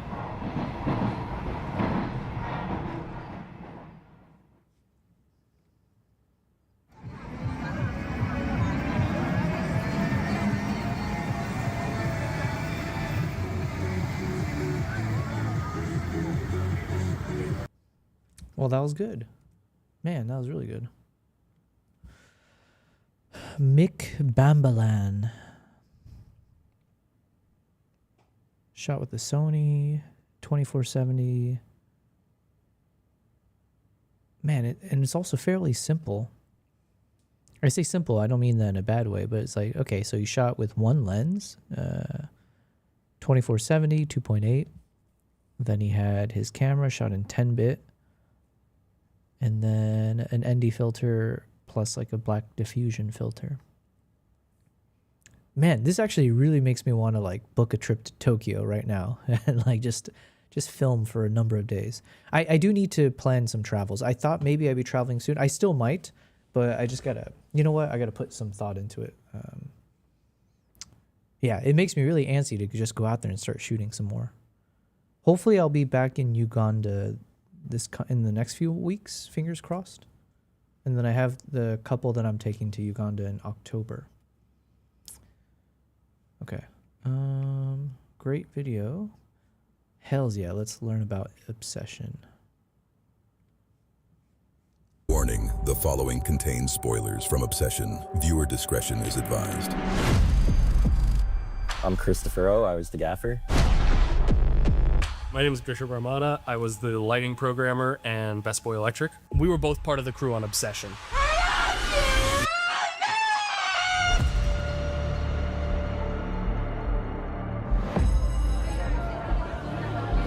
All right, let's get it rolling. How did you guys get brought into this movie? Meeting Taylor. Yeah, I got this call from Taylor in August 2024 for these series of Christmas commercials. Kind of used those as test footage to pitch himself and us as his team for the movie. Have you ever actually like flirted with Nikki? I'm gonna go get some shots. I'll come with you. Say, Nikki, I think we should grab a drink sometime. Taylor isn't the type of DP who oversteps on the lighting department in any sort of way. He has a vision and he trusts that we know what we're doing. So he goes, this is the way it looks, and Chris says, this is how it looks that way. So like, is he showing you references then, or like? Yo, what's happening? We got Third Floor Draft back in the chat. Hello, hello. Always found it funny, the best boy is a role on a movie set. What is a, you know, I heard, I don't even know what that means though. Best boy? I heard them say that and I just kind of disregarded it. Or it didn't really hit my ears properly. What is it called? What is a best boy in a movie set? A best boy is the chief assistant to the department head in the lighting or grip department. But can you have a best girl or like a best gal? Or is this, I don't understand. They act as the on-set manager, handling equipment logistics, managing the crew schedule, and coordinating. They're like the operations manager, kind of. On-set manager, logistics, equipment management, crew supervision. Okay. Best boy. Well, thank you for putting that in chat. I didn't even know that was a thing. Damn. How's it going, Third Floor? I'm just doing some photo edits today. So Taylor has he has this software he uses. It's like a video game where he will go into an environment or go into a scout and he'll 3D scan an entire ring. Okay. And then we can sit together and walk through the room and start to place lights. And it's not going to be super accurate, but you get kind of an idea. So how much of this movie did you guys previs out And like all of it? All of it. Oh, wow. The fact that on Obsession, because this was a film that was made on a low budget, we were all on top of each other for everything. Production design, hair and makeup, art. We're trying to make so much use of so little space to get everything working. So being able to visualize the space ahead of time as like how much of this world is the camera rig going to take up is really important on something where, you know, we had very little crew, we had a lot of work to do, and we wanted to take the time to do everything very well. I wish Nikki Freeman loved me more than anyone in the entire world.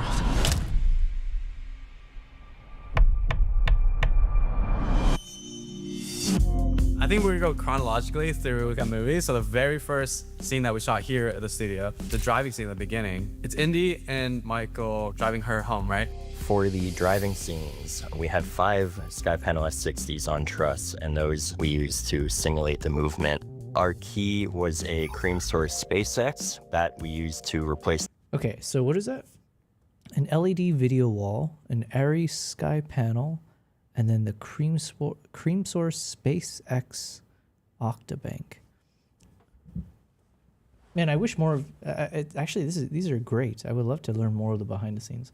Third Floor Draft says, yeah, they're a coordinator on the set, and it's a holdover from the good old days, where I was really just a boy on set. Gotcha. When I hear best boy, though, I think of like either a dog, like, oh, you're a good boy, or I think of like a water boy. You're like, you know, you're like the bitch, kind of. But it sounds like they have more responsibilities than that. The SkyPanel 360 we had on location. We had 2 Vortex 8s that were the moonlight fill. Those were going into a 12 by muslin. Oh my we used God. 2 Aperture 600Cs for street lights and brake lights. They would alternate. And we had our handy DMZ dash on top of camera. The biggest thing coming in was we knew the second we had lights spilling on the video wall, and this is the case whenever you're using a video wall, you're kind of cooked. You need a lot of movement going. You need, you know, the street lights to be very believable. So I program on an HES Hub 4 console. Yo, that's so creepy that they did this with her standing in the background there. Is that like a... Is that one of those like a 3D... What do you call those posters? You're kind of cooked. You need a lot of movement going. That must be a poster, yeah? Either way, that's kind of brilliant. You need, you know, the street lights to be very believable. So I program on an HES Hub 4 console, and one of the benefits that I love my console for is very good for busking, which is I can take a bunch of parameters very quickly and do these things by hand that come out very complex on the lighting side, instead of having the time or the money to do like media server interpolation or Unreal Engine integration. I just looked at the wall and said, okay, let's do it by hand, and stacked layers of color, intensity, speed, and FX length, and just watched ahead of the car to see what was about to come and went, okay, blue, long, slow, go. And so I'm just sitting here the whole time we're doing that with my 7-inch monitor and my hyper-focused face in it going, that one should be blue. I love you so Okay, I feel like I need to listen to that again. So he was busking in film lighting as the real-time improvised control of light during a shoot instead of relying... as a real-time improvised control of light during a shoot instead of relying on pre-programmed cues. Okay. A bunch of parameters very quickly and do these things by hand. You're kind of cooked. You need a lot of movement Hold on, going. let me finish this you need, photo you know, the first. street lights to be very believable. So I program on an HES Hub 4 console, and one of the benefits that I love my console for is very good for busking, which is I can take a bunch of parameters very quickly and do these things by hand that come out very complex on the lighting side, instead of having the time or the money to do like media server interpolation or Unreal Engine integration. I just looked at the wall and said, okay, let's do it by hand, and stacked layers of color, intensity, speed, and FX length, and just watched ahead of the car to see what was about to come and went, okay, blue, long, slow, go. And so I'm just sitting here the whole time we're doing that with my 7-inch monitor and my hyper-focused face in it going, that one should be blue. I love you so much. I love only the branch of a... Okay, I think we're good on this edit. Let me save that. Okay, let me read what you're saying there. So third floor, you said... they're a coordinator on the set. Yep. It's more on the Waterboy side from history, but that fact it survived as a title is probably because it's fun to use. Yeah, best boy. It's a standee blocking cutout. Yeah, for sure. I mean, obviously it's not moving, but it's a nice idea. Used to help set up lighting when you don't want talent on set. Oh, okay. I see what you're saying to explain that. Well, thank you for the information there. We're learning as we go. I think this photo is good to go.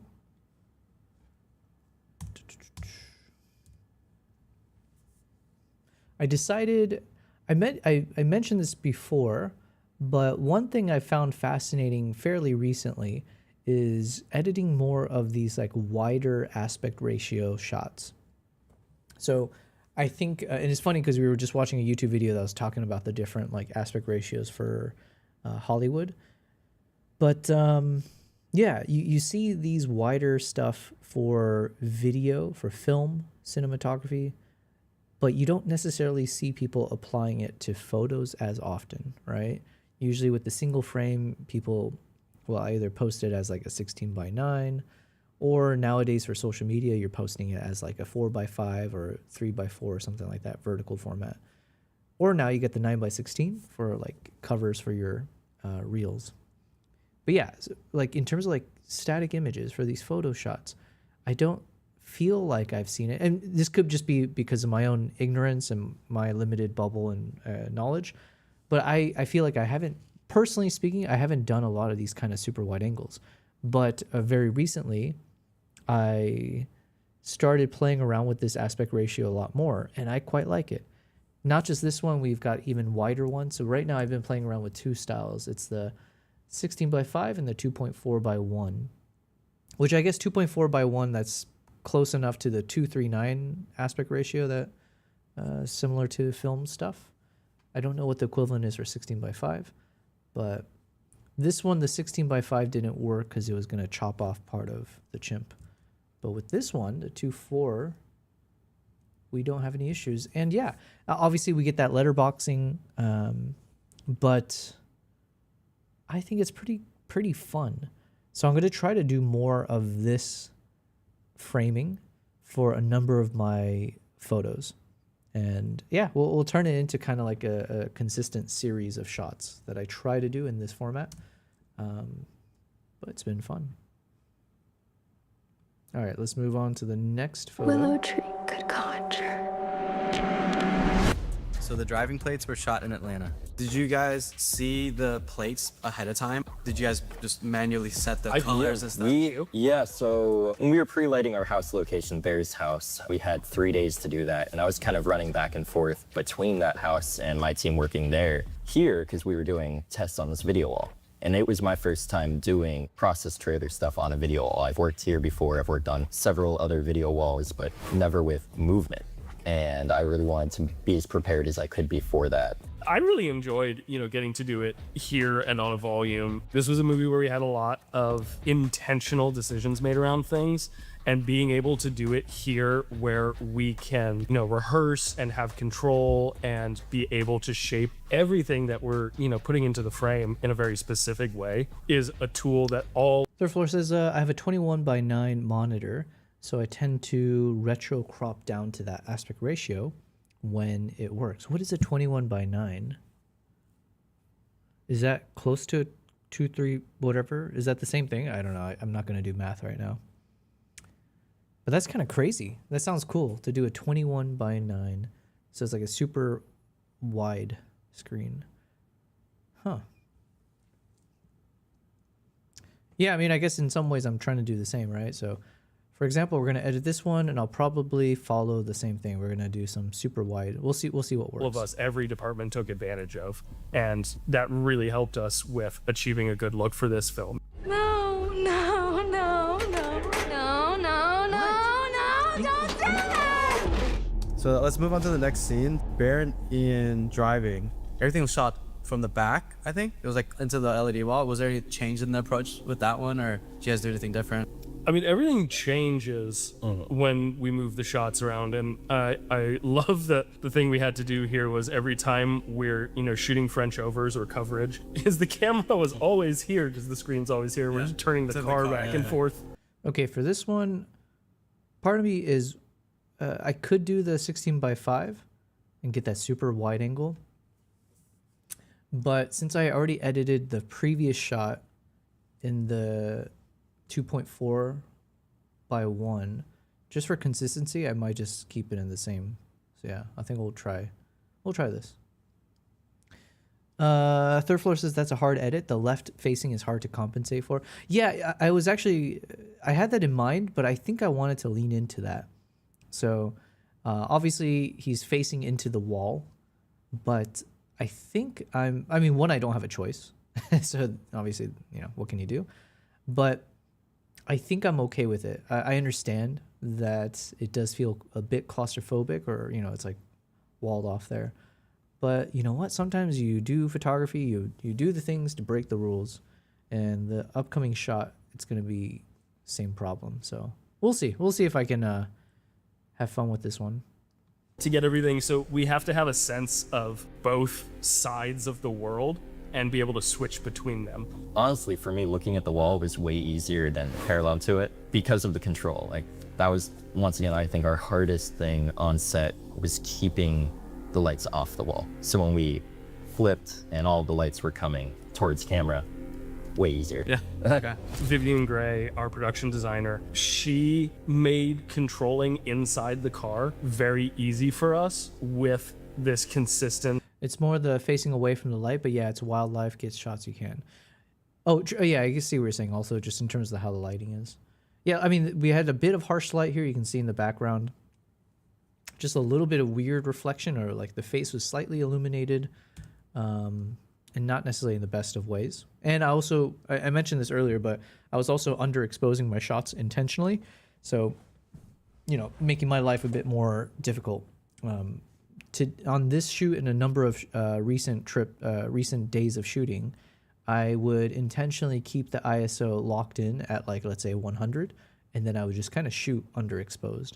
So yeah, made my life a bit challenging. Let's see if layer I can survive. Of glaze or shape without having to sacrifice our look for believability. I love all the grease and like haze on the windows. Yeah. I love seeing that in the theater because on set I always think like, oh, this is a cop out, like it's just telegraphing that we don't have a backdrop for this. But then you sit on set and it looks great. I think it adds so much texture to it. Like on set, I felt like it was a lot.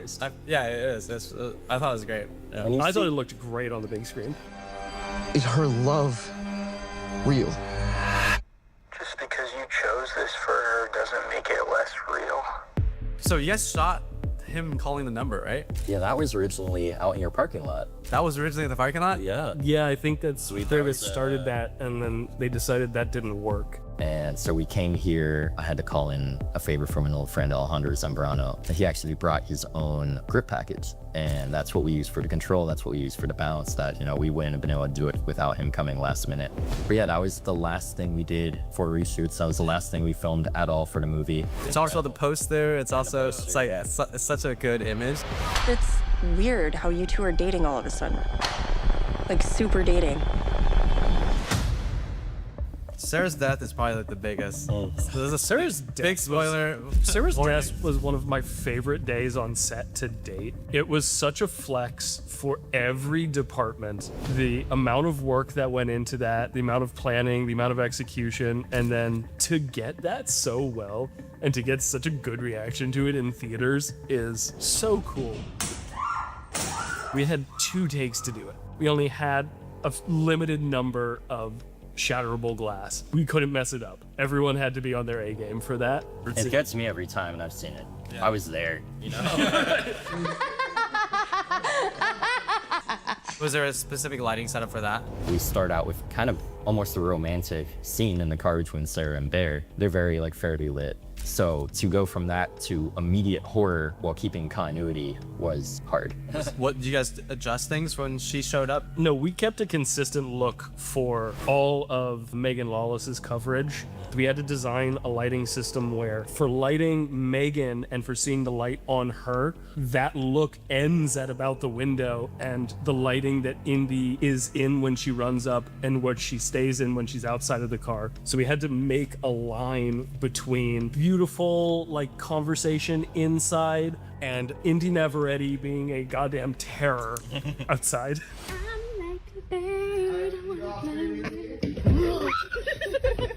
I think it was funny trying to get, because like a lot of the other scenes that we did with the car, it was really great to do it here where we had a lot of control and a lot of consistency that we could rely on. And I think that scene, more than anything else we filmed here, really couldn't have been done anywhere else. If we had filmed in a real park, if we had filmed, you know, on a Just real outside set, at all. we wouldn't have had the amount of control we did. So the next one is him reading the letter, Bear reading the letter on the lookout. That one was the only one that wasn't fully night. Yeah, that was the first thing we filmed here. We're able to use those sky panels to give the glow of early morning. And originally we had something really fun that we did. What happened was there's the scene where Bear is reading the letter, and so that wasn't out. That's kind of crazy. These studio sets are what you're able to do. I guess it's all about the lighting, yeah? That's crazy. Where Bear is reading the letter and then he just screams, which is an incredible performance by Michael. Originally what we did was while he's screaming is we physically dialed the entire world from blue to red for that one little bit when he's screaming, which breaks the entire color science of the film. It breaks every established look for the entire rest of the film. I was a big fan of it. Because it was great programming. It was really fun. Yeah. So Curry Barker's sitting behind me from my console position, and he's just like, just red. Just all of it, red, slowly. And I'm like, okay, yeah, sure. Yeah. I don't even remember. I don't even know if it was something that was pre-planned or if he just had that idea. I don't think it was. I don't think it was. I don't think it was either. I didn't even have a red in my console for this movie. Usually I have, you know, all of my colors preset in my console, and I didn't have a red at all anywhere else for anything else we had done. Yeah. We had the same units. They would dance around, you know, the equation that worked, you know? Okay. Yeah, and the ability to, you know, just flip the car and change the volume to achieve our coverage made it a really easy environment to work in. We can do 90% of it on program, just I have this side of the world saved and this side of the world saved, and all right, now we flip, now we flip, now we flip. Little adjustments for the shot, and we're good to go. I'm your freaky Nikki. If you guys had a friend who's never worked on an LED wall or a studio like this before, is there any like tips or tricks? Get a good programmer. Yep. This would not have been possible, you know. Yeah. Without him, it wouldn't have looked nearly as good. At our budget level, you know, the speed, the quickness, the preparation that we were able to have because of it all being run off console was invaluable, you know. I think if you're going to do volume wall, also bring your programmer in on pre-pro because volume and console integration makes all of this so much easier. A lot of the reason Obsession worked is because of the dedication of the people that worked on it. We didn't have the time or the money to build big, complex, controlled systems. We had probably the finest group of filmmakers I've ever worked with that when they say, I'll just figure it out, what they output, like their work, is second to none. Everything on Obsession was us making it happen. I love you. I love you. I love you. I love you!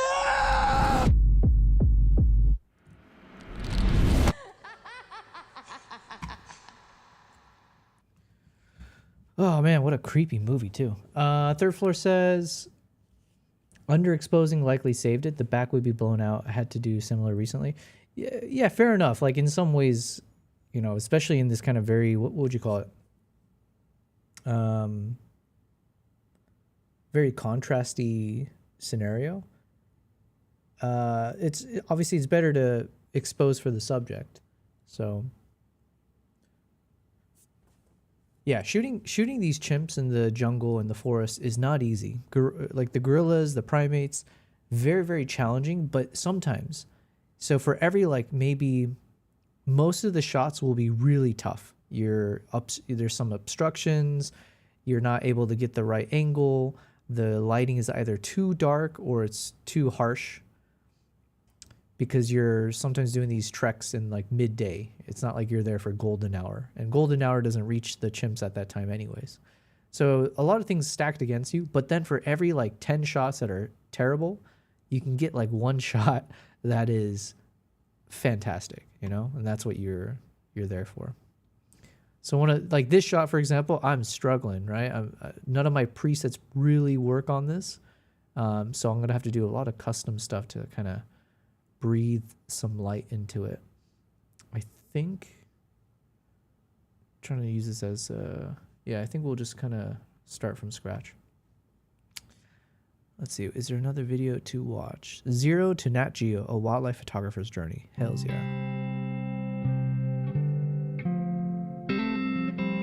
So I made this video to tell the story of how I went from knowing absolutely nothing about wildlife photography or birds or really anything in that genre to having one of my photos featured by National Geographic. Okay, hold on. That's not as not to knock the guy per se. I thought he was saying he became a National Geographic photographer. It just looks like a movie to me. The flares, the wide frame, the dreamy oval bokeh that makes everything feel expensive. I love it. And it's basically a format that was popularized because studios needed to compete with television. So we're gonna hit a bit of that history, but mostly we're gonna be looking at what the squeeze actually does to your image and why true anamorphic gives you something a crop on your 16:9 frame just can't. And stick around to the end, there's something I wanna tell you about that will get you to finally finish your short film and pitch a feature to people who've actually made them.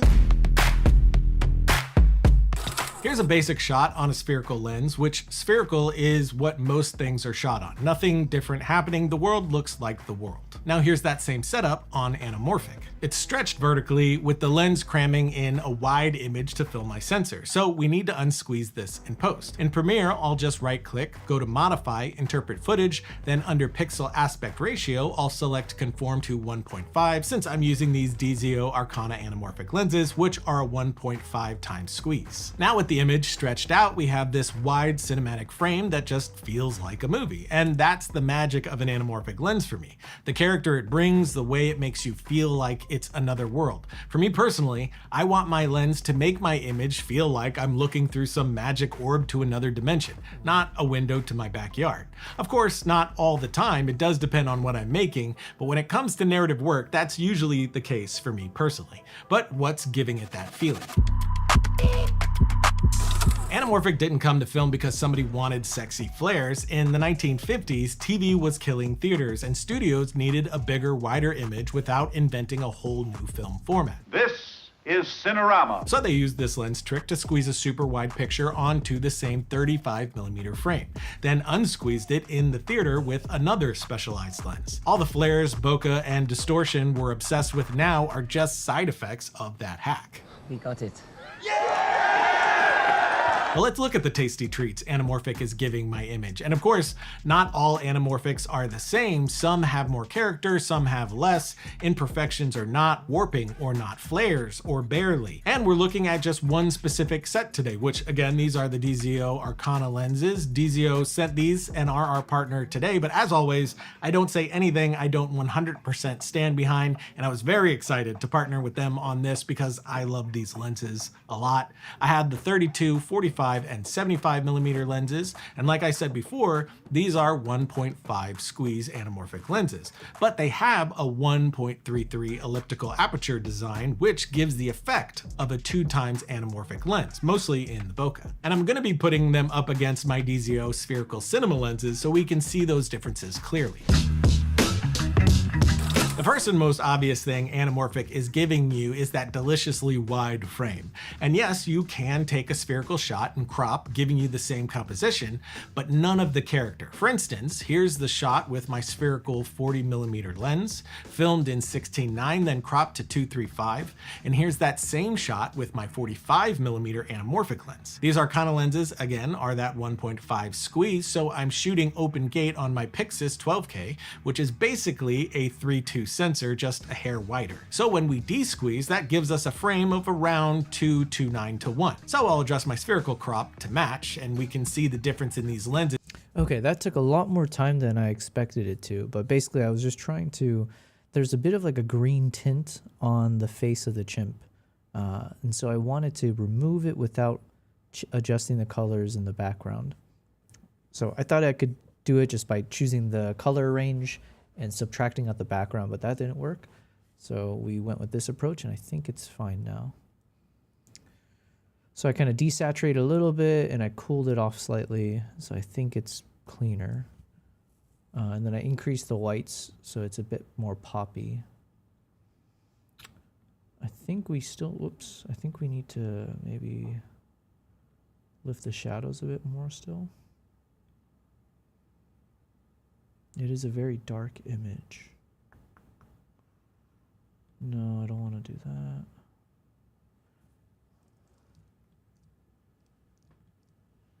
The edges could be a problem here, actually. Let's see. Yeah, so I'm going to have to soften the edges a bit.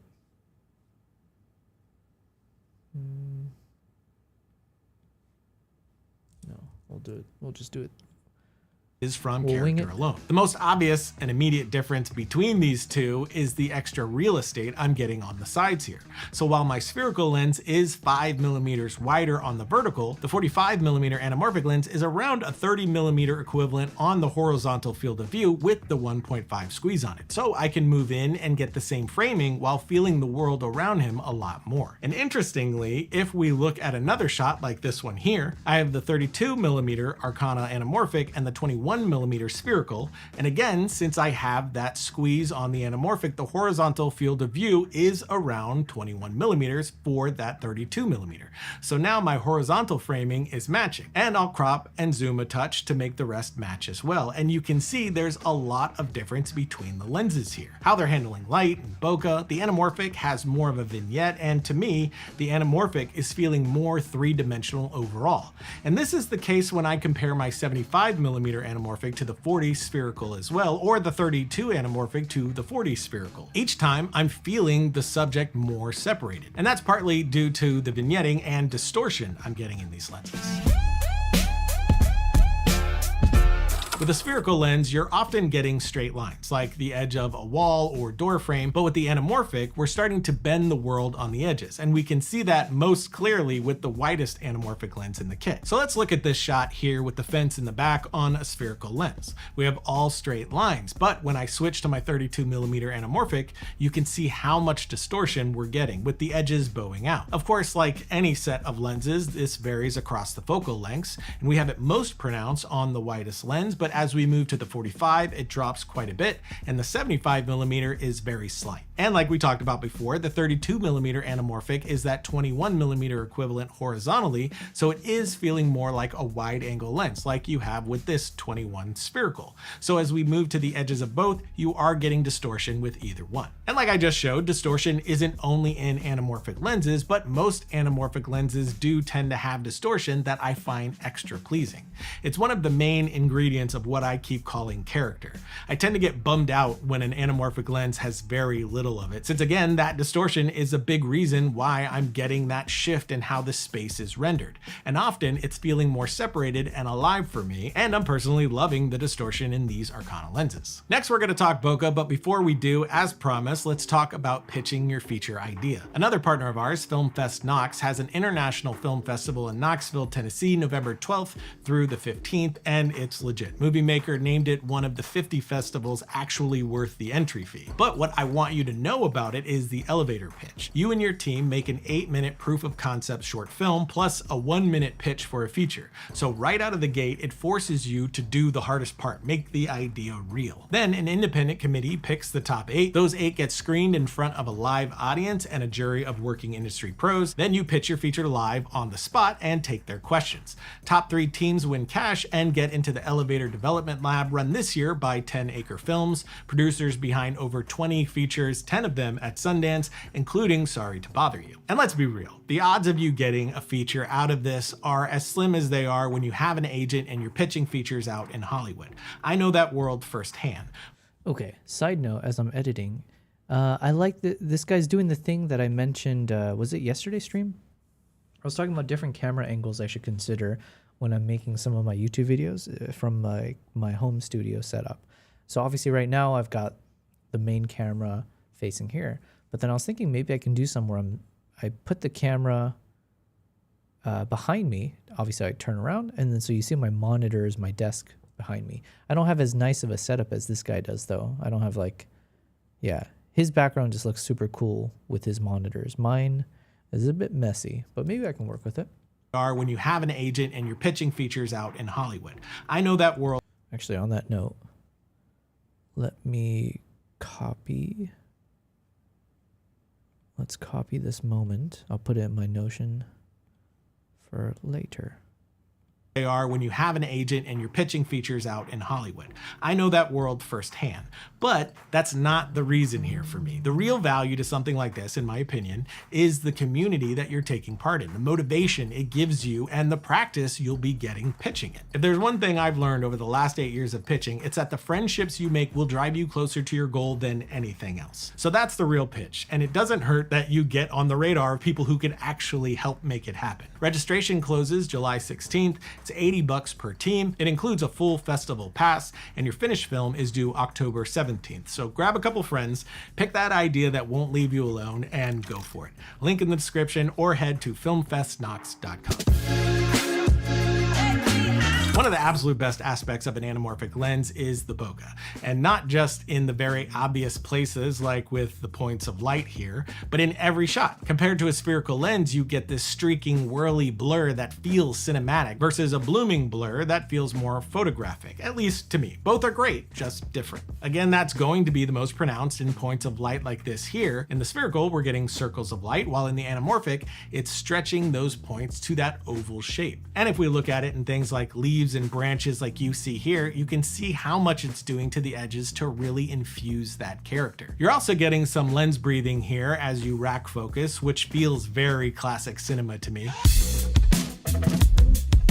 Probably the most famous aspect of an anamorphic lens is the lens flare, which is funny because while I do love lens flares, it's not at the top of my list of why I love anamorphics. When people talk about lens flares now, they think J.J. Abrams, but the films of the 80s and 90s have some of the best examples of lens flares overall, in my opinion. And we are getting great flares with these lenses. The Arcana have a white coating design, which means the flare will take on the color of the light source. This is a big plus since it feels more natural to the image overall, and that flare is going to vary across the size of the source as well as where it's positioned in frame. As we move the light around, we're getting a lot of life in the flare moving along with it. And as we adjust our T-stop, the flare is going to look a bit different as well. And we can also ping the lens from outside of the frame to get different looks like you see here for all kinds of styles. And you can see how the flare is moving across the glass on the front here as well, which doesn't matter, but it looks cool. Another perk, especially with the Arcana's 1.5 squeeze, is that we can shift between aspect ratios in camera to adjust how wide our final frame is. With 3:2, you're landing at around 2:2 to 1. If I switch to 16:9, that same 1.5 squeeze takes us to around 2.66 to 1. 17:9 on my Pixus takes us to 2.8 to 1. And if I go to 6.5, I'm landing around 1.8 to 1, which is basically 16:9. So if you want, you can stay with a 16:9 frame while still getting all the character of the anamorphic lens. Which for me, this is perfect for talking head type shots like we're doing right here, it just feels elevated to me. It stands out because people aren't used to seeing anamorphics this way. I also have these adapters here, so I can go PL to RF and pop these on my Canon C50, which we will be talking about soon. Or even better, I can use an adapter to pair these with my Ronin 4D. Since these lenses are so small and light, there's no issues with balancing on the head here. And now I'm getting the smoothness of the 4D with the epic look of the anamorphic. And with my LiDAR on here, I'll have autofocus as well, giving maybe the coolest setup that we've used on the show yet. Overall, these lenses are cleanish, budget anamorphics, but thankfully not too clean that they are void of character, since as you can see, they are oozing with it. They're also sharp even when wide open, but without that digital harshness, so they're helping curb that clinical look overall too, which is another big plus to anamorphic lenses. We have links to these in the notes below, and if you use our link, you can get 5% off these Arcana lenses or any other lenses on the DZO store. And what do you think? Are you a fan of anamorphics like me, or do you prefer the look of spherical? Let us know in the comments below. And if you haven't seen it, we have a whole new show and channel called Page One, where Justin breaks down the scripts of different films. We just released a new episode on Take Shelter, but there's also episodes on The Prestige, Monsters Inc., and Nosferatu. So check all that in the links as well. And until next time, don't forget to write, shoot, edit, repeat. Cool. Thank you for sharing. Yeah, okay, I'm a big fish in a puddle. So what? All right, they're not doing anything. You make a goddamn kick-ass movie, and you can take it all over the planet Earth. Now, true, I'm making specific films. And if you make a specific film, that's not everything for everybody. You're going to turn some people off. I grandiose my way out of fear. How do you get that vision that's in your head? How do you get it on the screen? I got 3 years on a 16mm film that ended up becoming nothing but guitar picks. You also can't just, when the going gets tough, not give up on your vision. Do a heist film. Deliver the goods as a heist film, but it's a heist film when you never see the heist. Now that I've written the first pass on it, what do I think about it? How can I make it better? Is there another element I can bring into it? You can't make a 14-year-old girl coming-of-age movie in Australia without having a car chase break out at some point. He's an American filmmaker and actor. His films have garnered both critical and commercial success. He received a star on the Hollywood Walk of Fame for his contributions to the film industry. He's Quentin Tarantino, and here are his top 10 rules for success. I got I started working at this video store, was pretty much what you're talking about around that time, and it was great at first because I'd always hated day jobs and stuff, and so I got a day job and it ended up being pretty good. But admittedly, I was there for 5 years. At a certain point, it was a narcotic, all right? I didn't have to keep pursuing my dreams because, it's not what I want to do, but it's sort of kind of close. And if I didn't have an artist soul burning in me, I could have made myself happy with that. I could, if I didn't have an artist soul burning to get out, I could have, walked backwards a couple steps and just done that. And it would have been a fulfilling, well, to anybody else, it would have been a fulfilling life. It wouldn't have been for me because I would have known I would have had something to say that I didn't get a chance to say. But it did put me to sleep for a while. And I've always just thought, what really got everything kind of truly going for me, you could point out a lot of different things, but the bottom line is the fact that I realized that even the group of people I hung around with, they were all great fellas and great gals. But, it was easy for me to think that I was doing a lot because I was doing more to try to move myself forward. Guten Abend. Daytour says, hello, Yobel and chat. Well, thanks for being here. Thanks for hopping in over on the Twitch side. Yes. I'm doing very well, thank you. I am just doing business as usual. I'm editing some of my photos, but I have entered chimp territory. So today I've been going through a number of my chimp photos, and the results are pretty good. So far, so good. Especially with the whole Dehancer effect. So I'm just putting the final touches on this one shot. And then we're learning from the master, Quentin Tarantino. Than they were. But, that's not, okay, I'm a big fish in a puddle. So what? All right, they're not doing anything, all right? So yeah, I'm doing more than them. But I realized that actually I need to get my ass out to Hollywood and meet other people who are, in my category or working a little higher, and I should be the weakest link in my chain.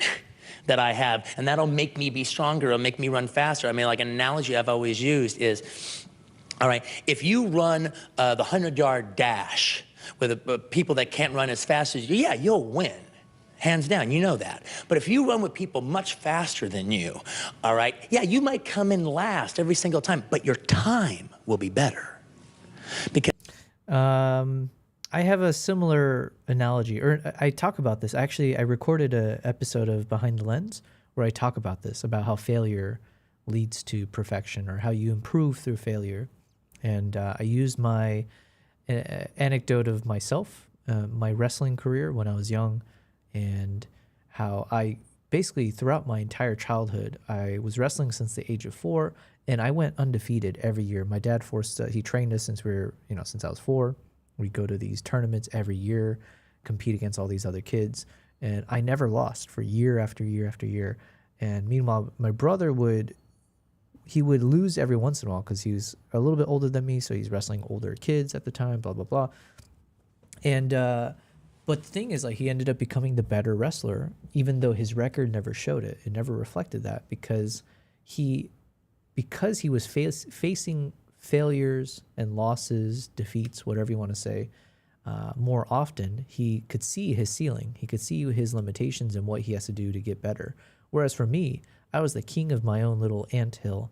So yes, I had never lost, but I never knew how much I can grow. And I never chose to grow because I didn't know I could or should. So I get his analogy here. It's like same thing when you're running. If you see someone ahead of you, you know you have to go faster. If you're at the front of the pack, you don't actually know what speed to do, but other than being better than the people behind you, which is not necessarily the best way to look at it. they're making you run all the faster. They're making you dig down just a little bit more. It doesn't matter that you won. Your time is faster. And that's what I knew I had to do. I had to get out of Loserville and throw myself into a place where, like, this is what the do for a living. Do you think it's still possible for an up-and-coming filmmaker to go the route you guys went and still be successful? That's a good question. Make Reservoir Dogs. That's a tough. Actually, no. I'm not even being a smartass. That was a f***ing kick-ass movie. All right. You make a goddamn kick-ass movie, and you can take it all over the f***ing planet Earth. Not America, not f***ing Los Angeles, not New York. The planet Earth, and everyone will know it. But there is a lot more competition than there was when I was, like kicking around with El Mariachi. So you got, there's just a lot more to do these days. You got a lot more competition because photo's good. I like it. Hold on, let's full screen this bad boy. Well, there we go. So we added a bit of grain. I changed up the colors. This actually turned out really good. I have one thing I need to fix though. We get a bit of a green tint on the hand there. But once we fix that, I think we're golden. Yeah, let's fix that. This turned out super good. Let's just do a manual brush, nothing crazy.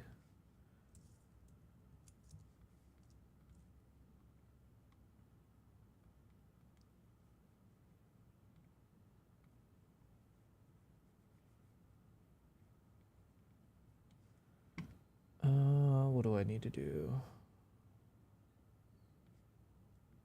Just desaturate it a bit.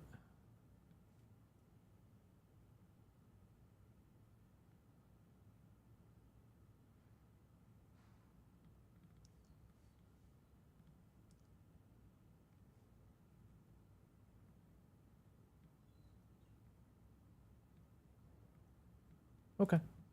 Good enough. Boom. There we go. Yo, what's happening? We got Skull Bizarre. Yo, long time no see. You're my one kick person that's actually a real person and not spam. Spam? Do people say spam still? Scam? I mean, I guess it could be a scam. You're real. That's the main point I'm trying to say. Great self-portrait. Haha, you're so funny. JK, how are you? I'm doing very well. Thanks for hopping in here. I'm just doing a chill stream today. Working on my chimpanzee shots, or self-portraits, as you say. This one, am I done? I think so. I think we're good to go. So I quite like it. Let's look at the before and after. How do I... Whoops. What was the original shot? Dun, dun, dun.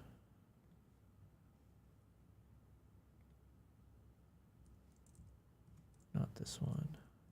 Dang it.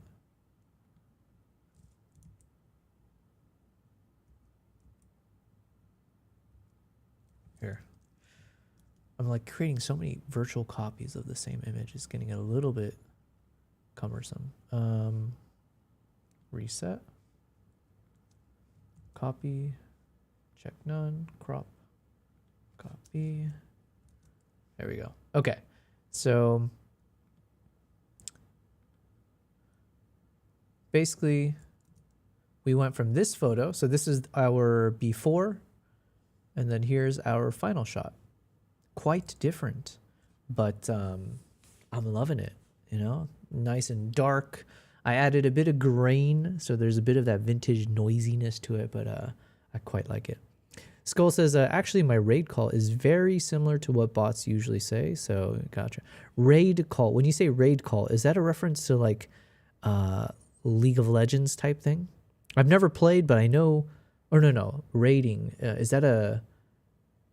What's that famous popular game that South Park made fun of? A Blizzard game. World of Warcraft.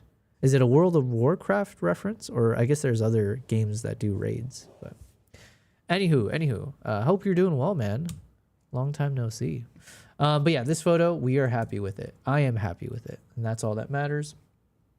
Let me just add a little bit more contrast, actually. Cool. All right, we 5-star that biatch. And moving on to the next photo. Okay, my God, it takes me so much time just to edit one shot.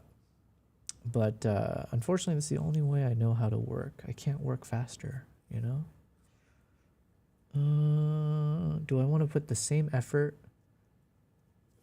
Here, this photo, let me see. Can I just... Let's see if I can literally just apply the Dehancer effect, and that's it. Skull says, raid when you finish streaming. Oh, like a like a raid. Gotcha. You meant like a proper rating for streaming. Yeah, this looks not bad, actually.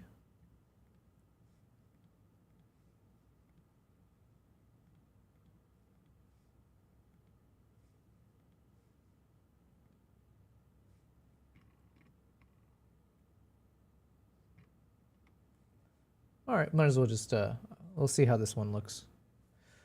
Okay, let me read what you said again. So your raid call is very similar to what bots usually say. Okay. So raid, when you finish streaming, you can take your ass, or whatever that is, to another streamer. Raid call, what people usually copy paste on the target stream to announce themselves. You know, well, again, my streams aren't big enough yet to really do proper raids all the time, especially on Kick. Kick is just kind of like, you know, if I happen to find someone who's real, like you, I want to give you an opportunity to be able to watch what I do. But yeah, hopefully we'll continue building our viewership across YouTube, Twitch, and Kick. But yeah, one of those things that hopefully will help with that process is... Let me see if I can show it to you, actually. Because right now I'm recording behind the scenes in like a vertical format, which I'll then use to... turn into like hopefully very quick shorts and reels and stuff, and that could promote people to hop into my live streams because you're seeing what I do during them. Skull, I see what you're saying, where you put a space between each one. Yeah, man, that is such a Kick thing, isn't it? I don't know what it is about Kick, but there's so much bots, like so much bot behavior on Kick compared to the others. I'm assuming maybe there's like not as much moderation. That's why. Okay, so Skull, giving you a quick little glimpse into what I'm talking about. Oh, hold on, let's do that. You know, putting into the frame in a very specific way is a I'll mute this for now. So basically, I'm in OBS. I just created like a vertical format. Initially, I had a different stuff where I had something in the center, but for now, what's gonna happen is the bottom would be a time lapse of me, as you can see, and then the top is the full-on like editing software. And then in the center, right now, my thinking is right in the center, I'll put the unedited photo, whatever I'm working on. So let's say if this is the beginning of it, I'll put that at the very center, and then I'll add some like text overlay, just like saying like this is the unedited or whatever. And so then it'll just be like a time lapse. I'm not going to do like a tutorial video, but just if every stream, if I'm editing photos, eventually I'll do video as well. But let's say if I'm editing photos in Lightroom, then I want to be able to just have these recorded. Then I can quickly, with minimal effort, fingers crossed, I can put some like, background music track to this, just slap on the unedited photo in the very center, do a time lapse. So you see kind of like a speed run as I'm doing all the blah, blah, blah edits here and there, moving around the photo. And then eventually by the end of when the song hits the right climax, I'll time this speed up time lapse so that we get to the final result. So we go from the beginning, blah, blah, blah, blah, blah, speed, speed, speed, all the way to the end. And once we get to the end, then the top panel and the bottom panel disappears, and all we're left with is the final photo. And then I'll just do like a quick little before and after, just swap between the two. So that's like my thinking. So then it's not like adding much value in the sense that, again, I'm not like doing a tutorial. It's just to show you like, hey, during this live stream, here's one of those photos that I got to work on, and you get to see that I was clearly working on it from the ugly, raw version and turning it into hopefully something that's worth sharing. I used to do these on my Instagram quite a bit. I was sharing some examples of them earlier. Let's do it again because I need to like talk this out loud so I can brainstorm if I need to make some iterations, if I have to tweak this concept.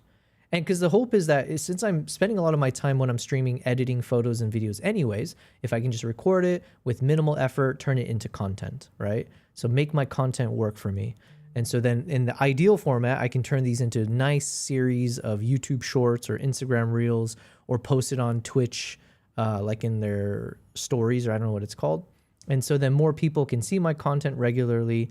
They get accustomed to this new style that I'm doing.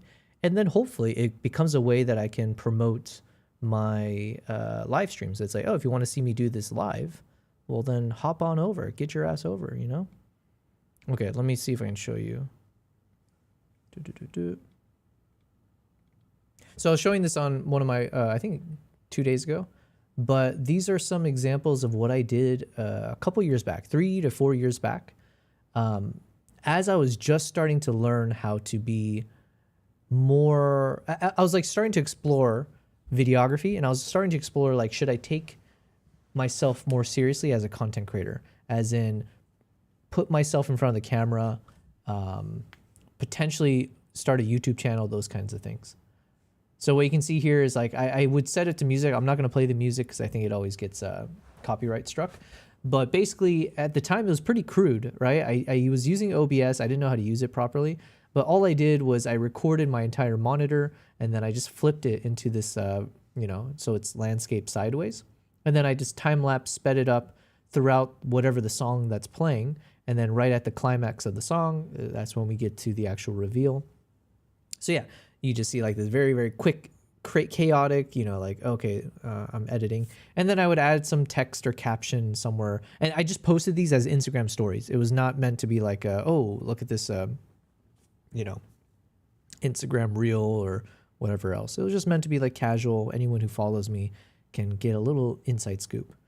So I figure I should, evolve what I did here into a bit more of a, we'll level it up, right? Because this was really fun for me, and I did get some feedback from people who appreciated when I was doing this. I did it a number of times. So how many did I make? 1, 2, 3, 4, 5, 6, 7, 8, 9, 10, 11, 12. I ended up doing a dozen of these, and then life got in the way. I was doing some other stuff. I moved apartments, and so I never got to like continue the trend. But now I can, right? I have all my cameras set up again. It's just a matter of hitting the record button. But it was fun. And you know what? The thing is, Skull says, yeah, because of the bots, and sounds good. Profit. Yeah, it's all about, maximizing. One thing I will say, and it can work against you as well as for you, I don't really see anyone doing this kind of content, which could mean there's a reason for that. So it's not like people find value in it. But in the other sense, if I can do this in a nice way, at least it'll be novel. At least it'll be something that not many other content creators who are doing what I'm doing is showing a little bit of this kind of like speed run of, creating some of my favorite photos. Now, in order for this format to work, I obviously need to have really good photos. So if the reveal at the end are like really shitty photo, it's like a ugly unedited photo turning into an ugly edited photo, then obviously who cares?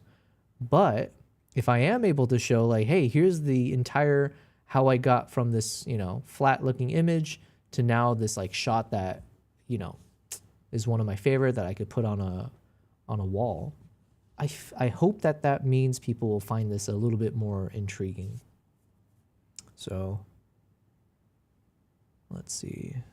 Yeah, that was the last of that series that I did. Yeah, see, like a shot like this leopard, I thought that was pretty cool.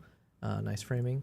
And then the example, I think the one that I can give as the best example, because it was my favorite shot so far that I captured, is from Cord again. Was it one of these?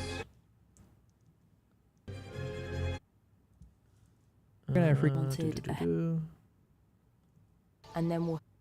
This one, yeah. So I feel like this one was my favorite so far from this Uganda trip. This photo right here is the best shot that I've edited so far. So you can see, again, from the beginning, you can see this was the original shot, unedited in its full screen. And then over time, as I was editing, I had a different version here where you could actually see each sequence, like every step as the photo keeps changing.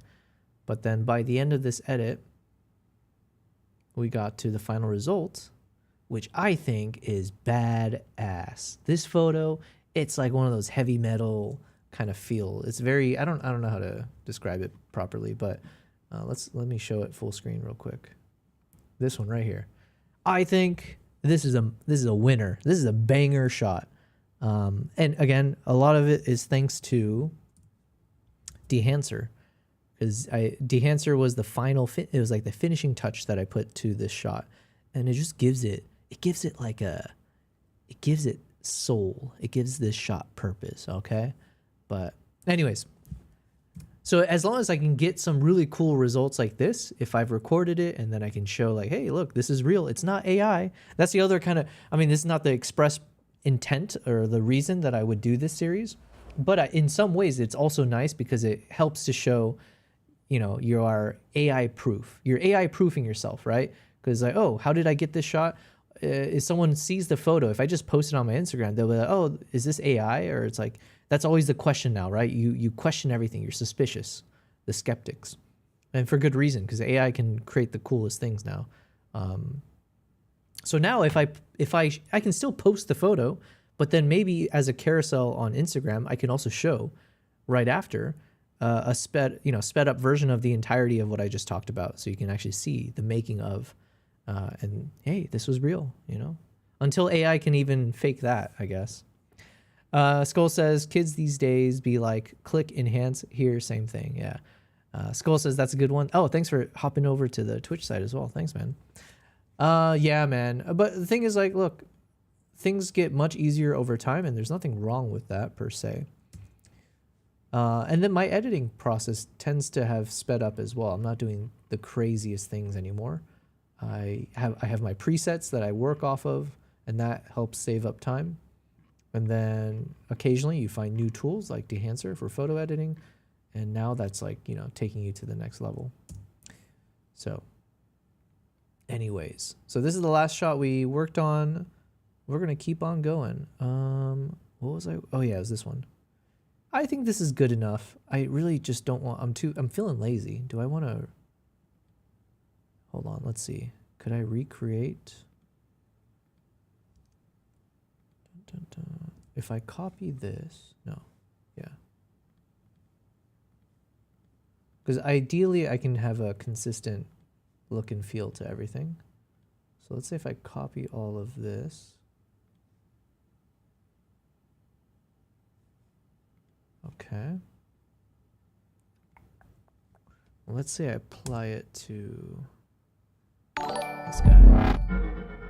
Yo, what's happening? We got a Bear Thunder. What a name. Thank you very much for the follow on the Twitch side of things. Did I do something here? All right, hold on. Replace. Bear Thunder. What a name. Does this look better than my other one? I don't think so.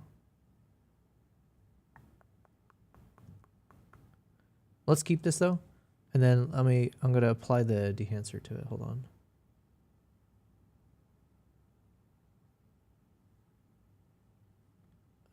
Jesus. I gotta get rid of all of these manual brushes.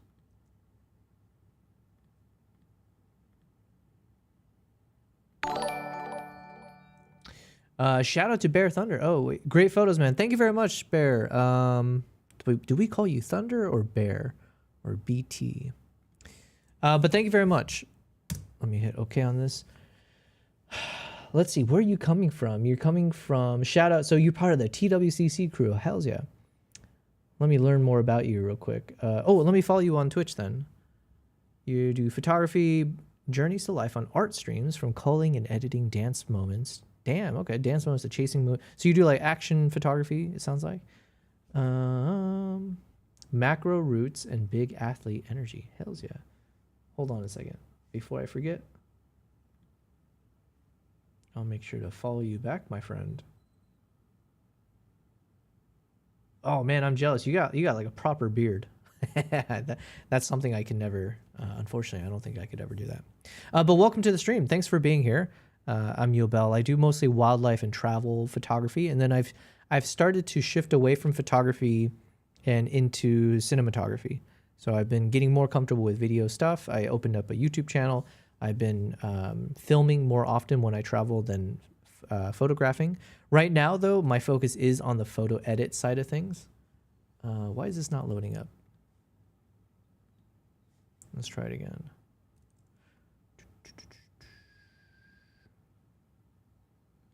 Oh, shoot. Wrong thing. Dehancer.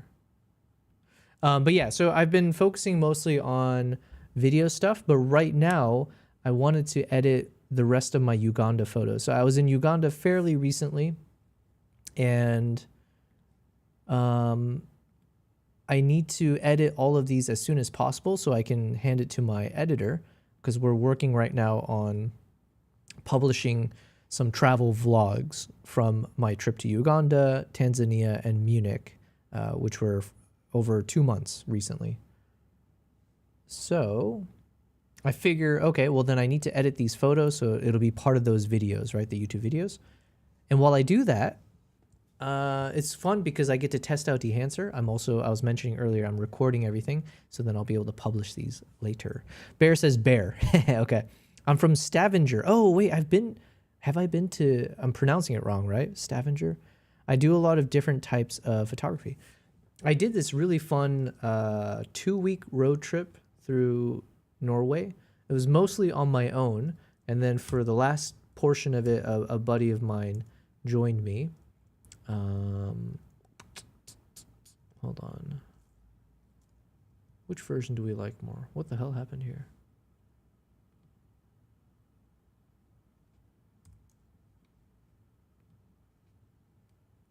I'll save both just in case. But yeah, Norway. Where in Norway did I go? I can actually show you. The photos, I think they're, at least the preview versions should be on my Lightroom.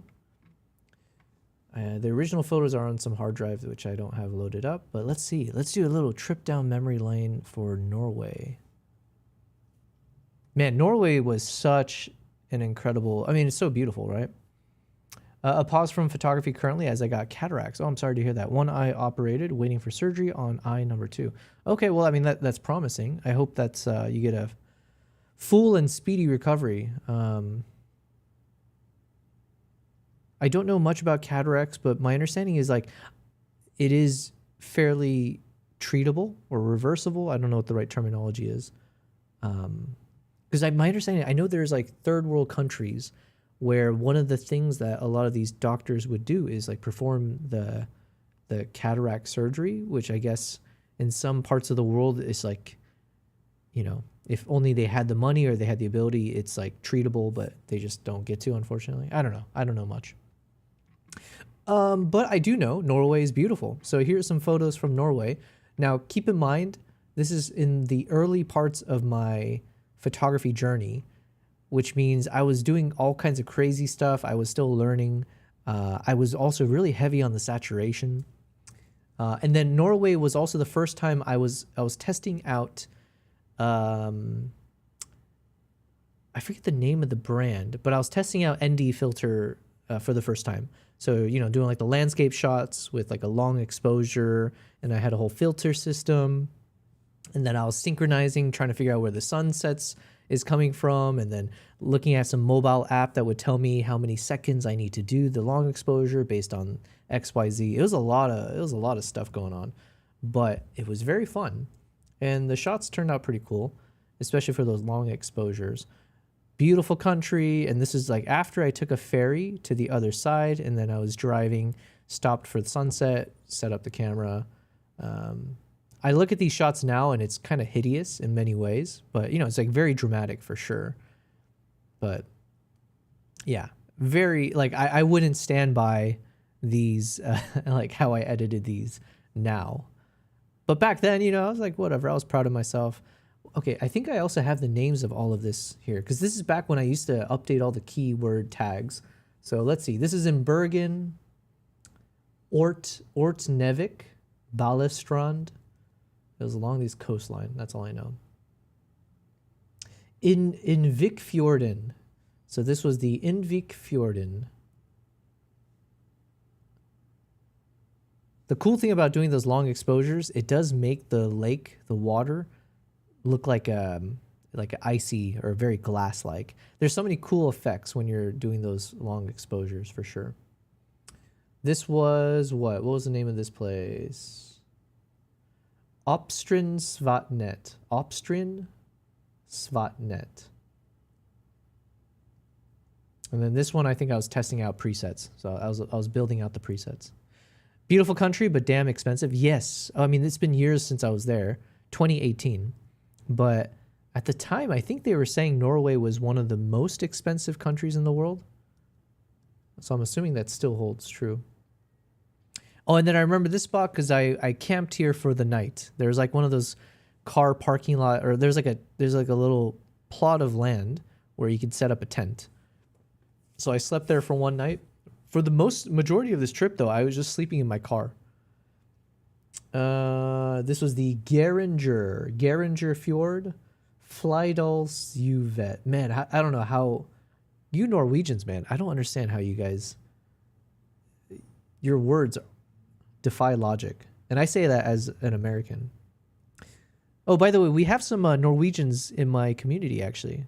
So maybe I don't know if Fedorevsky might join later, but we've got or Kavaitsu. We got a few Norwegians. This was really cool because I woke up super early to get up to the top of the mountain here to get this shot. It was the Dalsniba Djupvatnet, Langvatnet, Geringer Fjord. It was near the Geringer Fjord, but really beautiful, super cold. I was freezing my ass off, but yeah, I was testing out that long exposure again and got like a kind of cool shot here where the sunrise was kicking in. So then if you set the long exposure properly, you're able to see the sky, the colors changing in the sky over time, and you get that funky look like this. The Hegjebotvatnet. Jesus. Trip down memory lane. What was I shooting with? I think I was shooting with the Nikon D810. Or was it the D850? I might have upgraded to the D850 by this time. Is there where I can see? Yeah, okay. So I shot with the D850. And then this one is like that famous bridge, the Atlanterhavsveien, the Atlantic Road. Yeah. It's the famous bridge that when you're on it, it feels like you're going up a wall. It's a bit terrifying. And then I didn't know what I was doing. I stayed here all day. I like was freezing my ass off, but I stayed in this one spot, and then I was just photographing the entire afternoon past sunset, and then I slept in the car near here. And it's funny too, because I put so much energy, I put so much effort in this area just photographing. But I look at these photos now, and I'm like, man, these are trash. You know, it's like, what was I thinking? Like the edits are terrible. The composition, I don't think is that great. So yeah, I don't know. I'm being critical of myself, but I think it was just whatever. But I put so much effort into this too. Yeah. Did practice a little bit of that long exposure when the cars are going by. And then this was such a beautiful town. What is this place called? Where does it say? I keep wanting to say Bergen, but oh no, Trondheim. Yo, Trondheim was so beautiful. Bear says you should try that bridge when there's a storm. Yo, I'm not that suicidal. Ayo, what's happening? We got Ayo Avero saying, man, it's been a while. Good night or morning to you. Well, it's good to have you here. What is it now? It is now 9:20 p.m. over here in hot ass Dubai. But yeah, it's good to see you. I'm just going down a quick trip down memory lane to I spent about 2 weeks road tripping through Norway. You know what? One thing I will do, I think this will be a fun YouTube video at some point. I'll probably do it on a live stream and then turn it into a YouTube video. We're going to do these like little trip down memory lane style where I want to re-edit my photos. Like I want to go back to some of these trips. I should have all of these photos, like the raw photos should be still on my hard drive. But it would be kind of fun to go back to these raw photos and see after now, this is shot in 2018, right? So let's call it almost 8 years later. How has my editing changed? Would the photos turn out better or worse or what, right? So it'd be really fun. And I think it'd be fun to do on the live stream. And then, like I said, if we get some bangers out of it, if we get some photos that are just like premium, then the YouTube video is worthwhile. Dator says, very beautiful image. Thank you very much, Dator. Danke Sean. Bear says it's 7:20 p.m. over in Norway. Okay. Oh, I forgot where you said the place you live in. I don't think I've said it out loud yet, so maybe I didn't visit there. Ayo says, recently moved from Android to iOS. Well, welcome. Yo, your life is about to improve significantly because once you're in the Apple system, you can't escape. So it's almost like the start of a horror movie. But I feel like once you're on that, the most magical thing, I'm assuming Android has it as well, but the AirDrop system when you're on Mac systems. So anytime I have to transfer photos or videos from my MacBook or my Mac Studio to the iPhone or vice versa, it feels like magic, you know? Anyways, this was one of my favorite photos from the trip. You can see there's different versions because this is when I was like testing out my presets. So I was seeing how all of my various presets would look on the same shot. And man, it was such a cool shot too, right? Because what happened here? Oh yeah, sunset was kicking in. I set up my camera on a tripod. I put the filter system on. I did the same kind of long exposure. So everything got silky smooth. And then this one, it was very much like bright ass sun reflection, but it was really nice how it was bouncing off the houses along here, right? Because then now you're getting a double effect. You get the sun directly onto the building, but you also get it reflecting off the water. So yeah, anyways, it was a really fun one to work with. This is like before I really knew anything about wildlife photography. So for sure, when I look at these shots, I like cringe at how terrible it is, really. I was also shooting with a 70 to 200, so it wasn't like the best lens to capture this with either. But yeah, this is terrible. I would like to go back to this park. What was the name of this park? Dovrefjell Sundalsfjella. I would like to go back to Dovrefjell Sundalsfjella. Okay. Bear says that must be Dovre. All right, we're on the same page. Speaking of, I keep saying Bear right now. Have you seen the TV show The Bear? I was raving about it, but my God, is it good? Ao says, oh yeah, I'll just recap of what I've been doing that you've missed. The Android that I used, the Infinity X Hot 50, was very pregnant. You're using terminology in a sentence in a mixture of words that I've never thought to put together. I never thought to call my electronic devices pregnant. What is the Infinity X Hot 50? But yeah, I want to go back to Dovre Fiel blah blah blah to photograph the musk ox. And then I captured some lovely red squirrel. I think these squirrels are pretty common in Europe, but from where I'm from in the desert, I was like, oh my God, these things are so fluffy. So I was trying to take photos of it. Same thing. I look at these photos now and I realize how, well, I mean, I'm not shitting on myself too hard, but in reality, if I could have done this over again, I would have tried to go low angle, right? That's like always the common, easy basics of like what you should do as a wildlife photographer. You try to get those eye level shots, go super low, because then you get more separation from the subject and the background, plus the subject looks larger and it feels more intimate. Whereas I was clearly standing up and shooting downwards, so then it feels very much like we're looking at a tiny animal. But the benefit of shooting from this top-down approach is that you're able to see a little bit of this mushroom that the squirrel is sitting on top of. But yeah, miserable photos. Then we did a little bit of landscapes. Where was this? I remember doing this crazy drive. We had to go up some crazy mountain road. This is the Bovertjonen, Bovertonvatnet Braheimen, Galdopigen, Josted Dals, Jesus Christ, Jotunheimen. I can say that word. This was the Jotunheimen.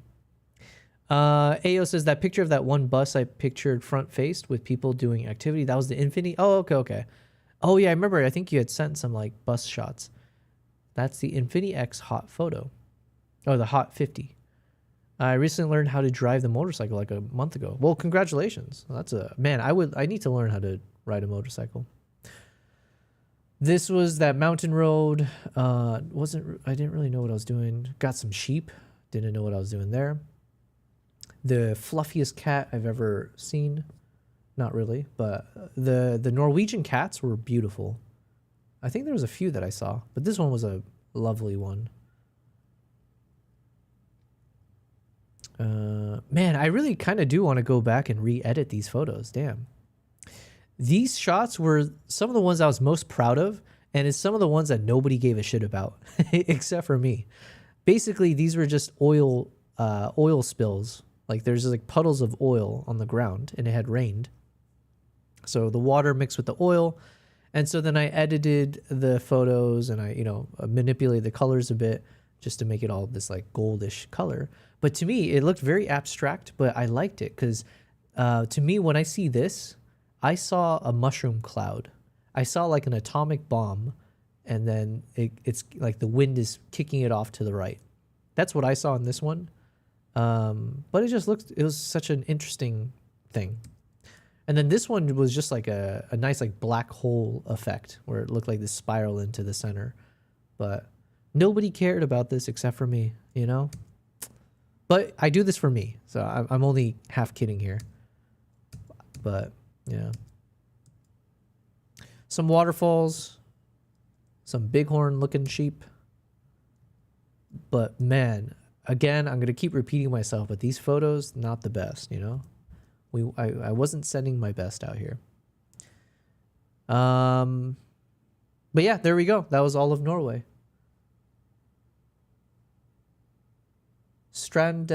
Skulestadmo, Strandelvi. No. So I don't think I went to the place, Bear, that you mentioned, but I hope you enjoyed this kind of walkthrough of your own country. I would love to go back though and take proper photos. And this time I would do video, right? Like now that I've upgraded, I do want to do video more often when I travel. Ao says, yeah, I can see that. Also, it looked like if the nuke was blown by strong winds. Exactly, yeah.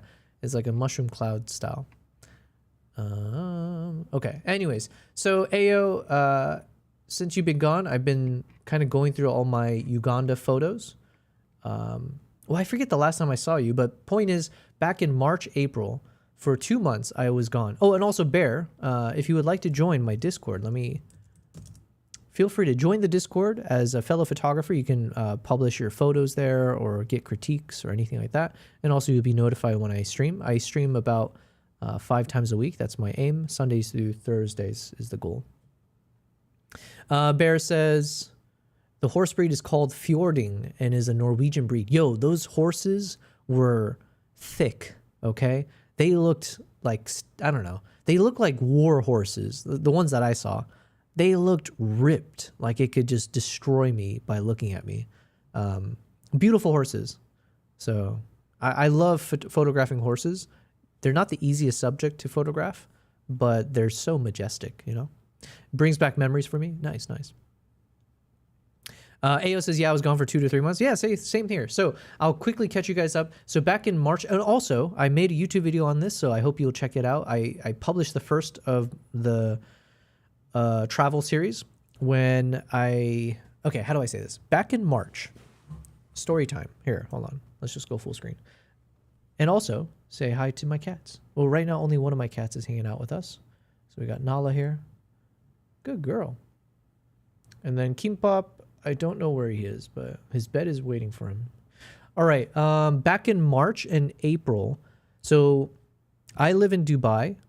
Dubai is currently still undergoing some chaos with the war with Iran affecting us and all that kind of stuff. But anyways, I had like 3 trips. There were supposed to be more, but because of the war, some of them got canceled. But I had 3 projects. Project number 1, which I was the most excited about, and you guys should check it out. I can't speak too much on it yet, or it's public. I can't show the behind the scenes just yet. I had my very first project where I got to go as a part of a crew for someone else's project, right? It was with CNN, and it was, excuse me, let me take a sippy. Cat shaving stream? Hells yeah.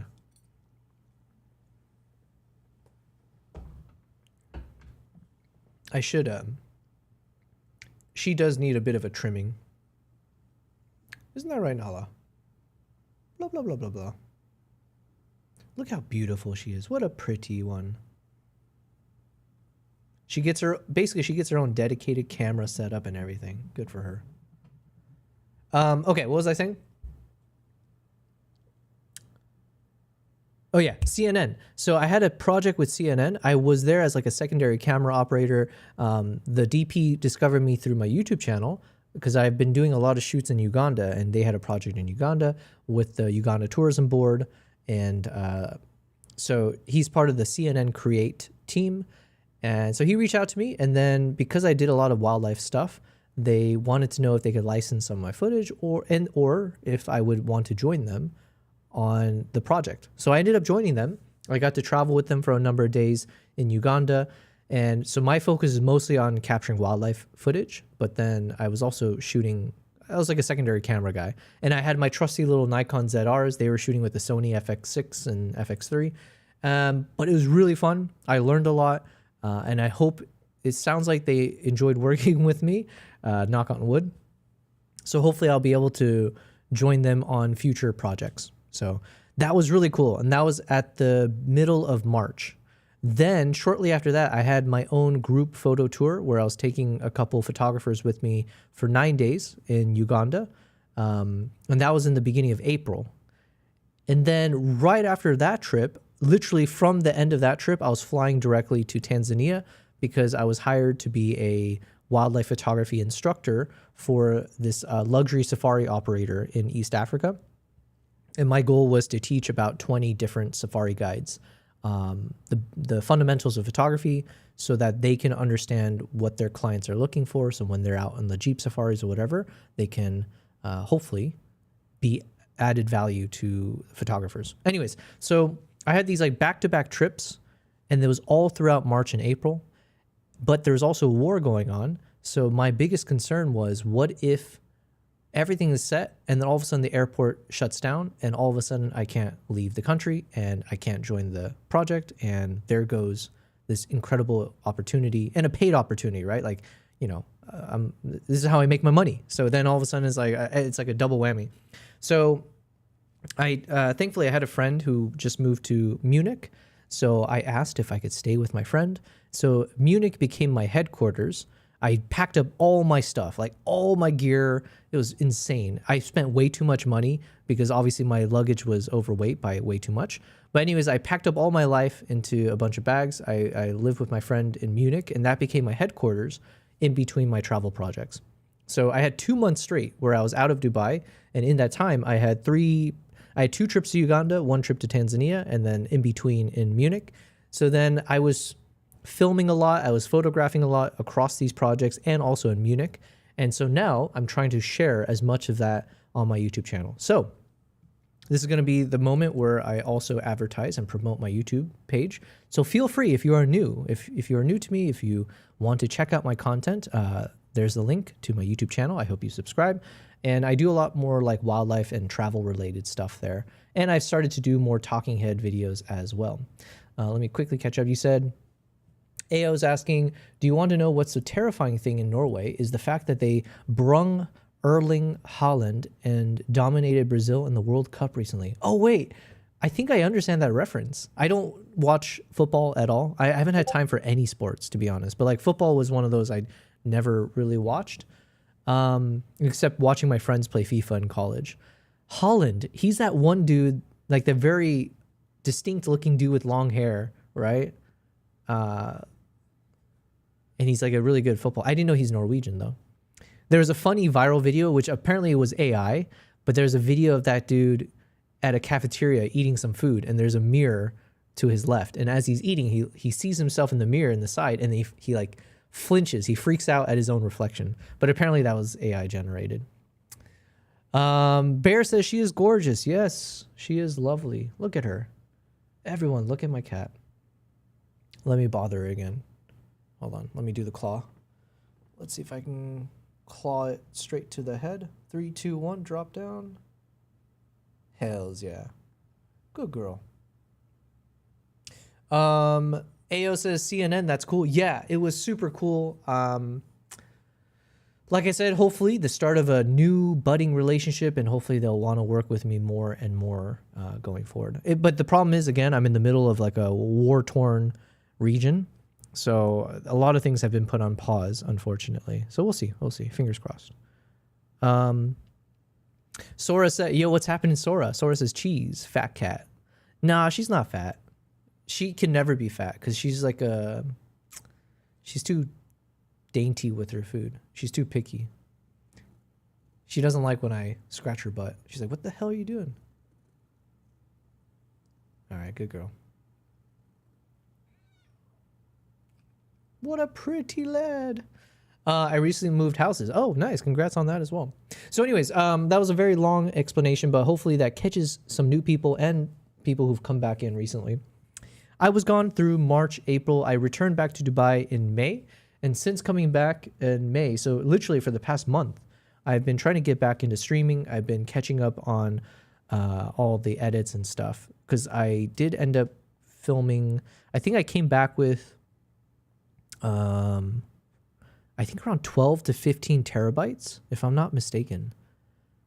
Definitely over 10 terabytes of video footage and like 10,000 plus photos. I forget the numbers. The point is I came back with a lot of new content that was like, oh my God, I need to start working through them.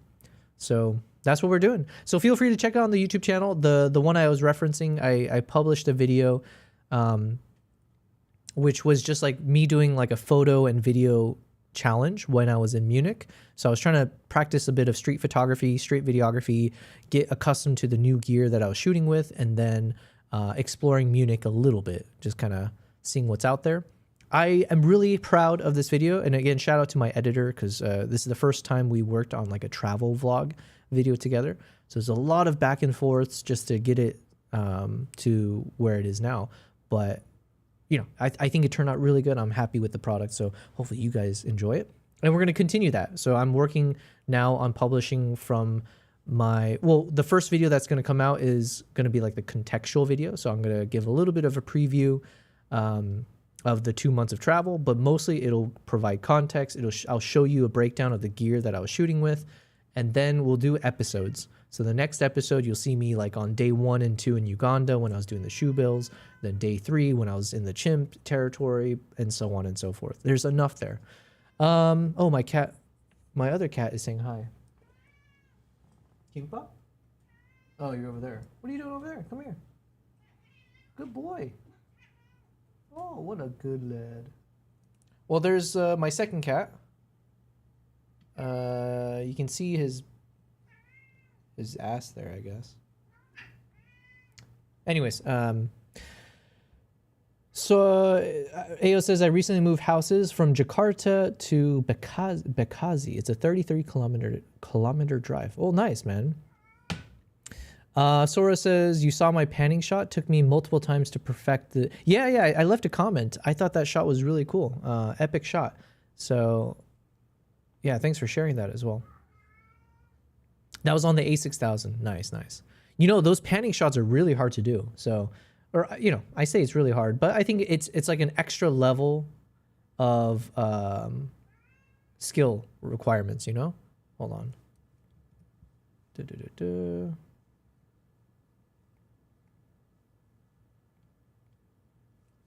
Let me put the music back on.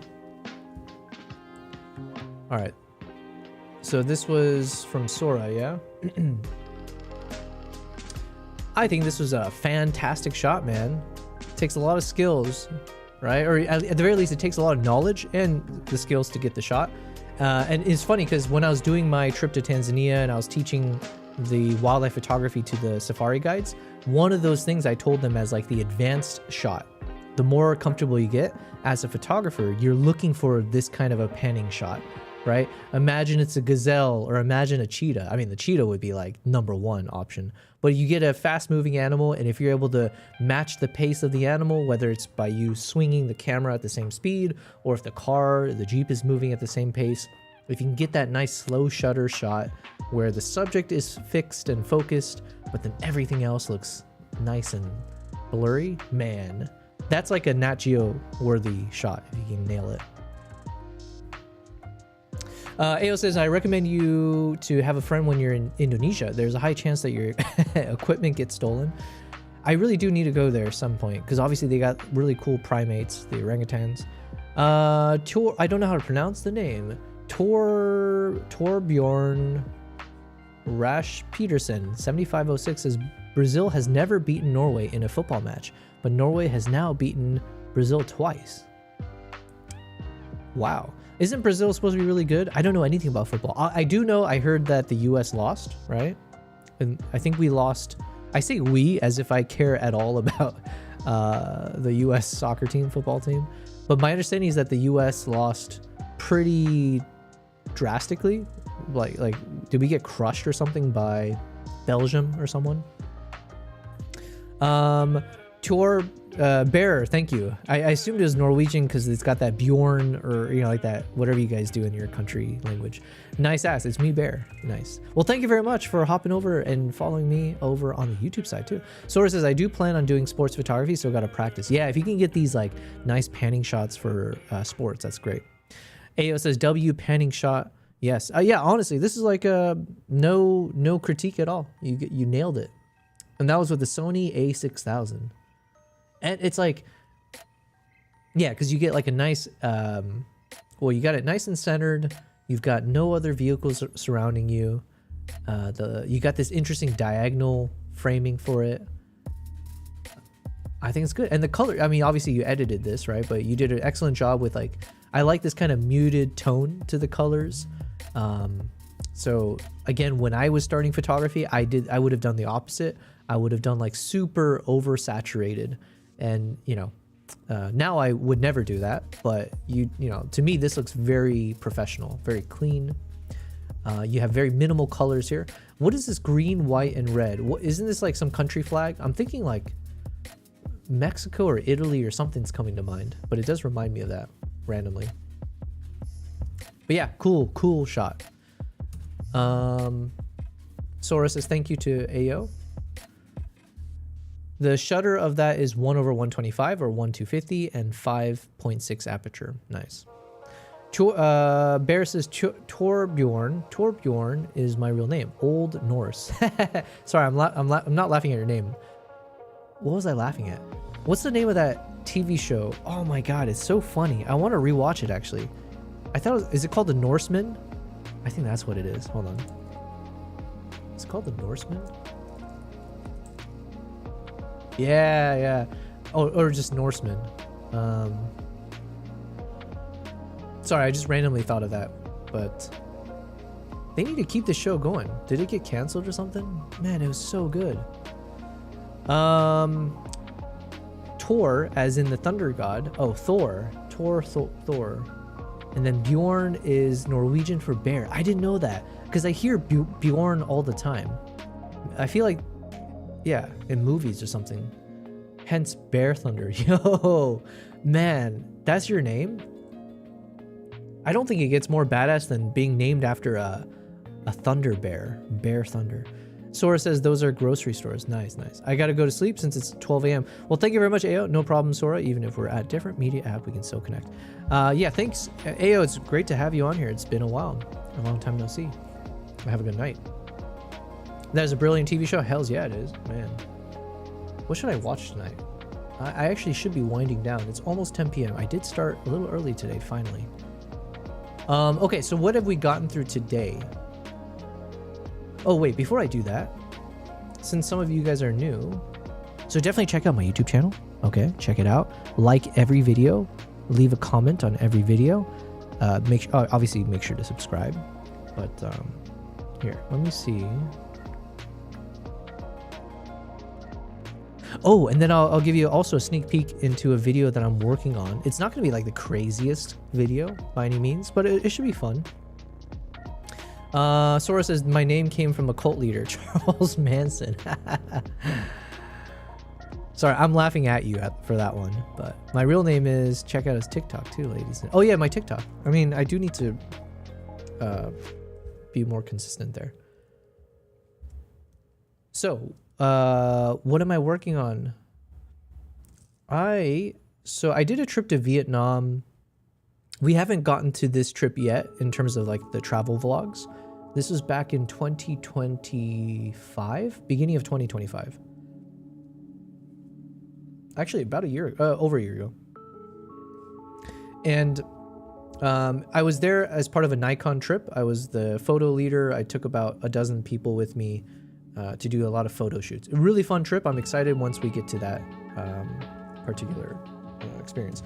Now, on the very last night that we were there, there's this like famous street called I don't know how to pronounce it, but the Bui Vien walking street. And it's really cool. Like, it's like so much chaos. It's crowded. There's like street performers, dancers, live performer, like music, you know, like playing everywhere, bars, clubs, food. It was just like so much chaos. And I really liked the vibes. So I decided while I was there, this is one of the first trips I had with the Nikon Z6 III. I had I wanted to keep experimenting with it.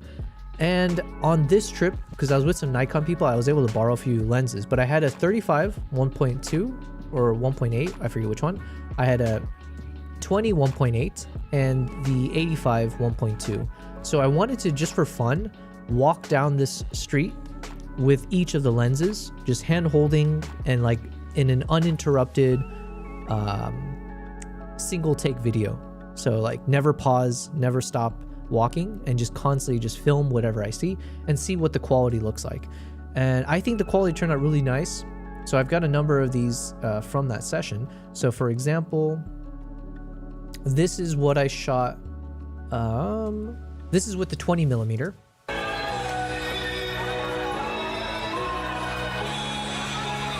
It's a bit shaky here and there, but I think the stabilization was not bad. So what's gonna happen is I'm working on a YouTube video where I'm just gonna have like a nice little opening montage at the very beginning to give some of the best moments from this and give a little context. But otherwise, it's just gonna be uninterrupted. Like each time I walked from one end of the street to the other end, it took about 7 minutes or so to walk. So in total, it would be like about 21 minutes, let's say. This video is gonna be like fairly long, but it will just be like uninterrupted. You're gonna watch one take after the other, and it's literally walking down the same street each time, but you get to see the different perspectives each time. So this is with the 20mm, then you would see, let's see, this one was with the 35mm. So you see like the differences. Now things are getting a little bit more cinematic. You're getting a bit more separation with the subjects, people walking around. And then the final one is the 85mm. Is it this one? Hold on, let me make sure. Oh, no, hold on.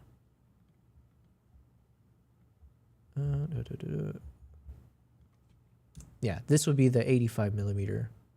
So then I basically get to show you guys 3 different versions of the same street, but each time it will be slightly different, right? Because obviously I'm not going back in time. There'll be different people, different moments from different performances, blah, blah, blah.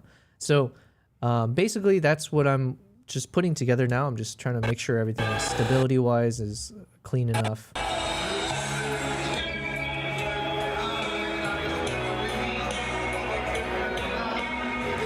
But the colors looked really good. I'm really happy with the results of this. I used a bit of Dehancer and my own just kind of manipulation.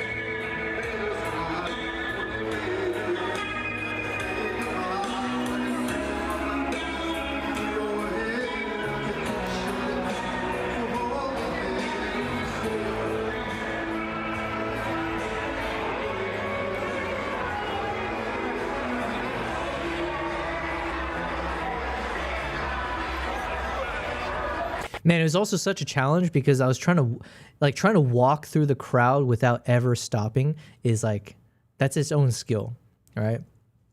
And it does take me back to one of the first times I went to Disneyland as a kid. And, you know, you just have fun doing whatever. I used to be that annoying kid. I was like sprinting, almost like full sprinting through Disneyland. And like weaving, ducking, diving, whatever you want to call it. I was like dodging, you know, going in between people. It's just like super annoying stuff, but I was a kid, okay? Because I thought I was the Flash, and I thought I had such good reflexes. I could dodge people and never stop running. So it was reminding me of that.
Man, it's so much chaos. I loved it, though.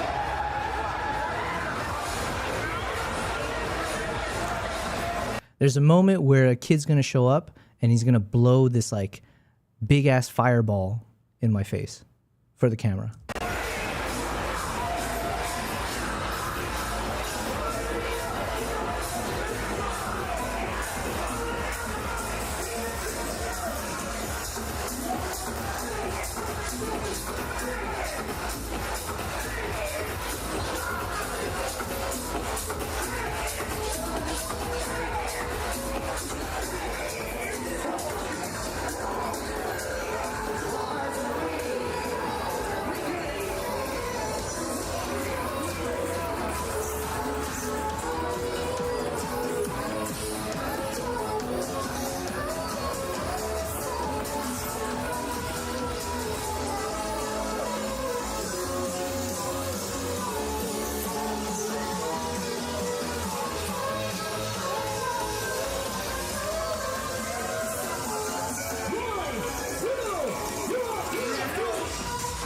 There it is. Boom. That was like such a cool moment. Unexpected, but thankfully, I made the right decision to turn around and keep recording the guy. Because the kid was just on the ground. I had no idea what he's doing.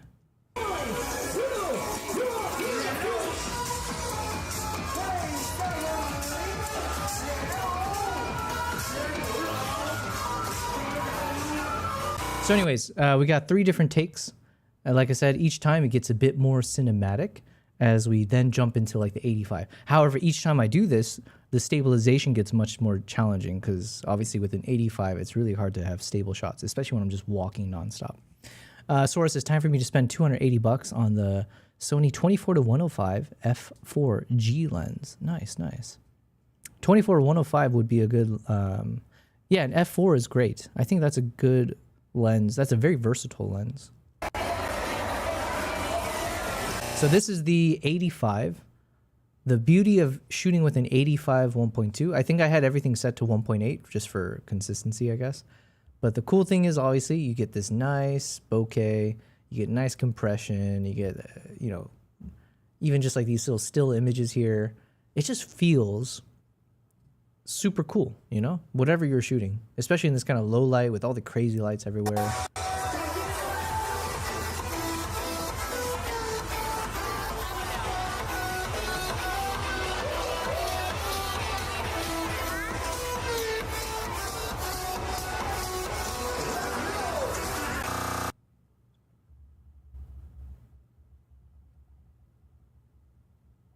Yeah, just a lot of nice lighting situations. So anyways, this is the next, it's like a video I'm working on behind the scenes. So I'm just kind of putting it all together and then hopefully I'll be able to post it fairly soon alongside the travel vlogs I mentioned. Bear mentioned I'm saving up for the Z8. Hells yeah.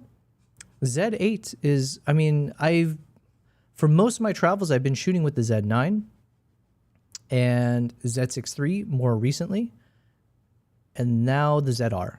But obviously the Z9, Z6 III, and I travel with the ZA a few times. I borrow it from Nikon. But those are all using the same, it's all got the same capabilities and for the most part when it comes to video. For photo, obviously Z9 is the most powerful, but there's actually, no, I take that back. Z9 and Z8, it's using the same thing, right? Internally. So it's your best bang for your buck if you want like professional, top-notch quality. Now, I don't know. I keep hearing people talking about how there's going to be the new Z9 Mark II at some point. Now, when that comes out, that'll be good if you're still trying to get the Z8, because I'm assuming the price will go down for that. And it's not like the quality dropped. The quality is excellent. Z8 is fantastic. So, but yeah, you've come to the right place, Bear. We are a Nikon. I do Nikon streams, okay? Clearly, I shoot with Nikon for everything. The last thing I wanted to show you guys is a quick little, just for reference for like the travel vlogs that I'm working on. So some of you guys might have seen bits of this, but basically, one of the cool things about my recent trip is I've upgraded my camera so that I have more of these action camera stuff. So I've got like the Osmo Nano here, which I just hook up to either a necklace or I put it on my hat. And so you get that first person point of view, and then I have some other action cameras. So then that allows me as a solo traveler to hopefully tell more interesting stories without, you know, the ability of having someone else film me. So I would shoot, different moments, whether it's on the plane or once we, arrive. Let's see. So these will all be part of that vlogging. So that's like the first day. I want to see if I can show you guys.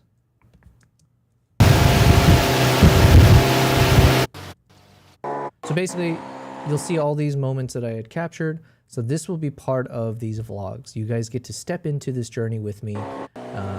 On this day, we were searching for the shoe bill. So you get to see my adventure. And it'll be a mix of shooting with my ZR camera as well as with the Osmo Nano. So this was the hat camera that I put on. So you can kind of see these like behind the scenes.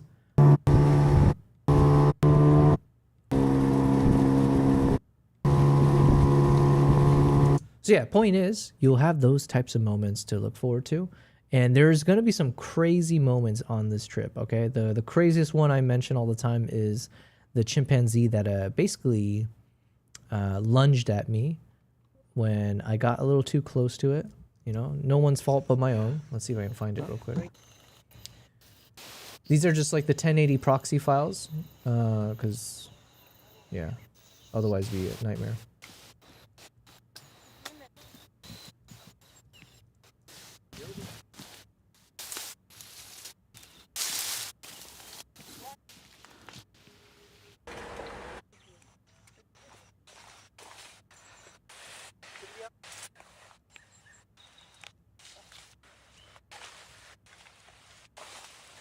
Okay, I think it's in this one.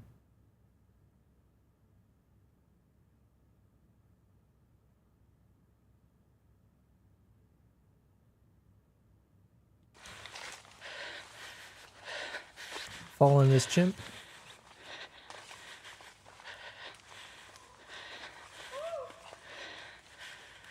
I think it's right around here. I step on a branch. Where was it?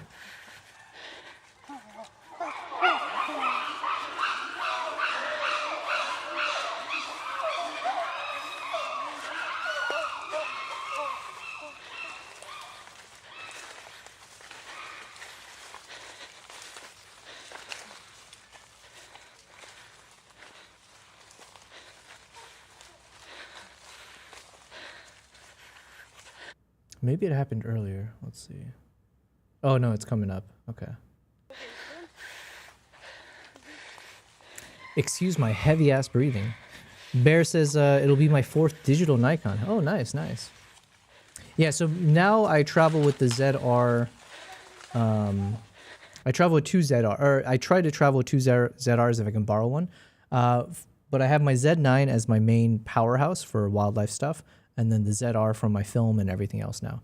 On my recent trips, I was able to borrow a second ZR, so I was basically shooting with 2 ZRs because, yeah, best video quality. This camera right here is the Z9, so you can imagine your Z8 would be roughly the same, right? So I'm using the Z9 with the 35mm f1.2 lens for my cat camera here. What's up, Kimbap? Good boy. Man, I fed them before the start of the stream, but now I think he's desperately hungry. Kimbap, come here. Follow my finger. And then this camera here is with the Nikon Z6 III with the 50mm f1.2 lens attached. And then this one is the Nikon ZR with the 20mm f1.8 lens attached. And then I also have a teleprompter sitting in the front of it, which, by the way, it's what's causing this light to look nice and bloomy and have that glow, just because of this prompter thing. So, anyways, that's my setup. I love shooting with these Nikon cameras for sure. Quickly, let's watch the rest. So the chimp should lunge at me any second now.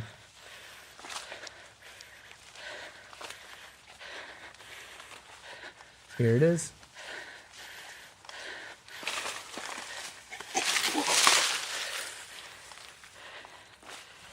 And then thankfully I've got this captured on like 3 different camera angles. So I have it on this on my main Nikon here. And then I have it on the Osmo Nano that was attached to my hat. And we have it on the Action 6, which was on my shoulder strap. And we have one more angle, which was on the Osmo 360, which is on the front of my chest, basically. So between all of those angles, you can see like how close he got. This one's not the best angle because I turned my camera away when it was lunging at me, but yeah. Anyways, good times. That was definitely, and that'll be part of our upcoming travel vlog episodic series. So I hope you guys will stay tuned for that as well. Okay. Oh wait, hold on. I meant to just review what we've gotten done today.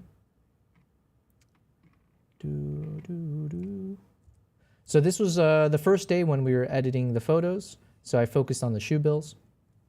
Then the next day, we worked on some of the other photos that I was taking when we were traveling towards the chimpanzees. So just like from the road. And then this is when we started doing the chimpanzee photos. And a bit of we got the olive baboon that we worked on today. This one I did before, but we have a shot of one of the guides. Some of the chimpanzees. So this is from that first trek that I did. Like I said, I actually am happy with these shots because I wasn't expecting much. I was shooting directly against the sun. I didn't think the quality would turn out good, but it turned out decent. Maybe he didn't like you staring at his ass. Yeah, you know what? Maybe he's a little homophobic or something. But yeah, these are the shots that I worked on today. Like I said, I'm working with these like wide aspect ratios, and I'm kind of happy. I'm pleased with the results. And there we go. So that's the last one we edited today. All right. Well, that kind of covers it. I need to feed my cats because clearly one of them is going crazy. It is now 10 p.m., so it's also a good place for me to stop. I also have to eat dinner. So thank you, anyone who was new. I appreciate it. So thank you very much, Bear, Thunder. It was good to see some friendly names in the chat that I haven't seen in a while. Shout out to Sora. Thanks for being here as well. Thanks, everyone. Wonderful stream. I'll be back tomorrow. We'll do the same thing. I'm going to do my best to be on time. We'll do like 6 p.m. my time until 10 p.m. or so. And then let's see if I want to try to maintain the structure or the schedule where I'll take Fridays and Saturdays off, and then I'll start streaming starting on Sunday. But we're going to do the same process, basically. We're going to keep going through Uganda photos, and then we'll hit Sri Lanka next as like the next travel vlog stuff that we're going to work on. So, alrighty. Anything else? I think that covers it. Bear says, thanks for the stream. Take care and have fun, y'all. Well, thank you very much again. I appreciate you following me across the different platforms. Check out YouTube, everyone. Hopefully you enjoy my content. Let me know your thoughts. All right. Let me feed my cats. Thanks, guys. I appreciate it.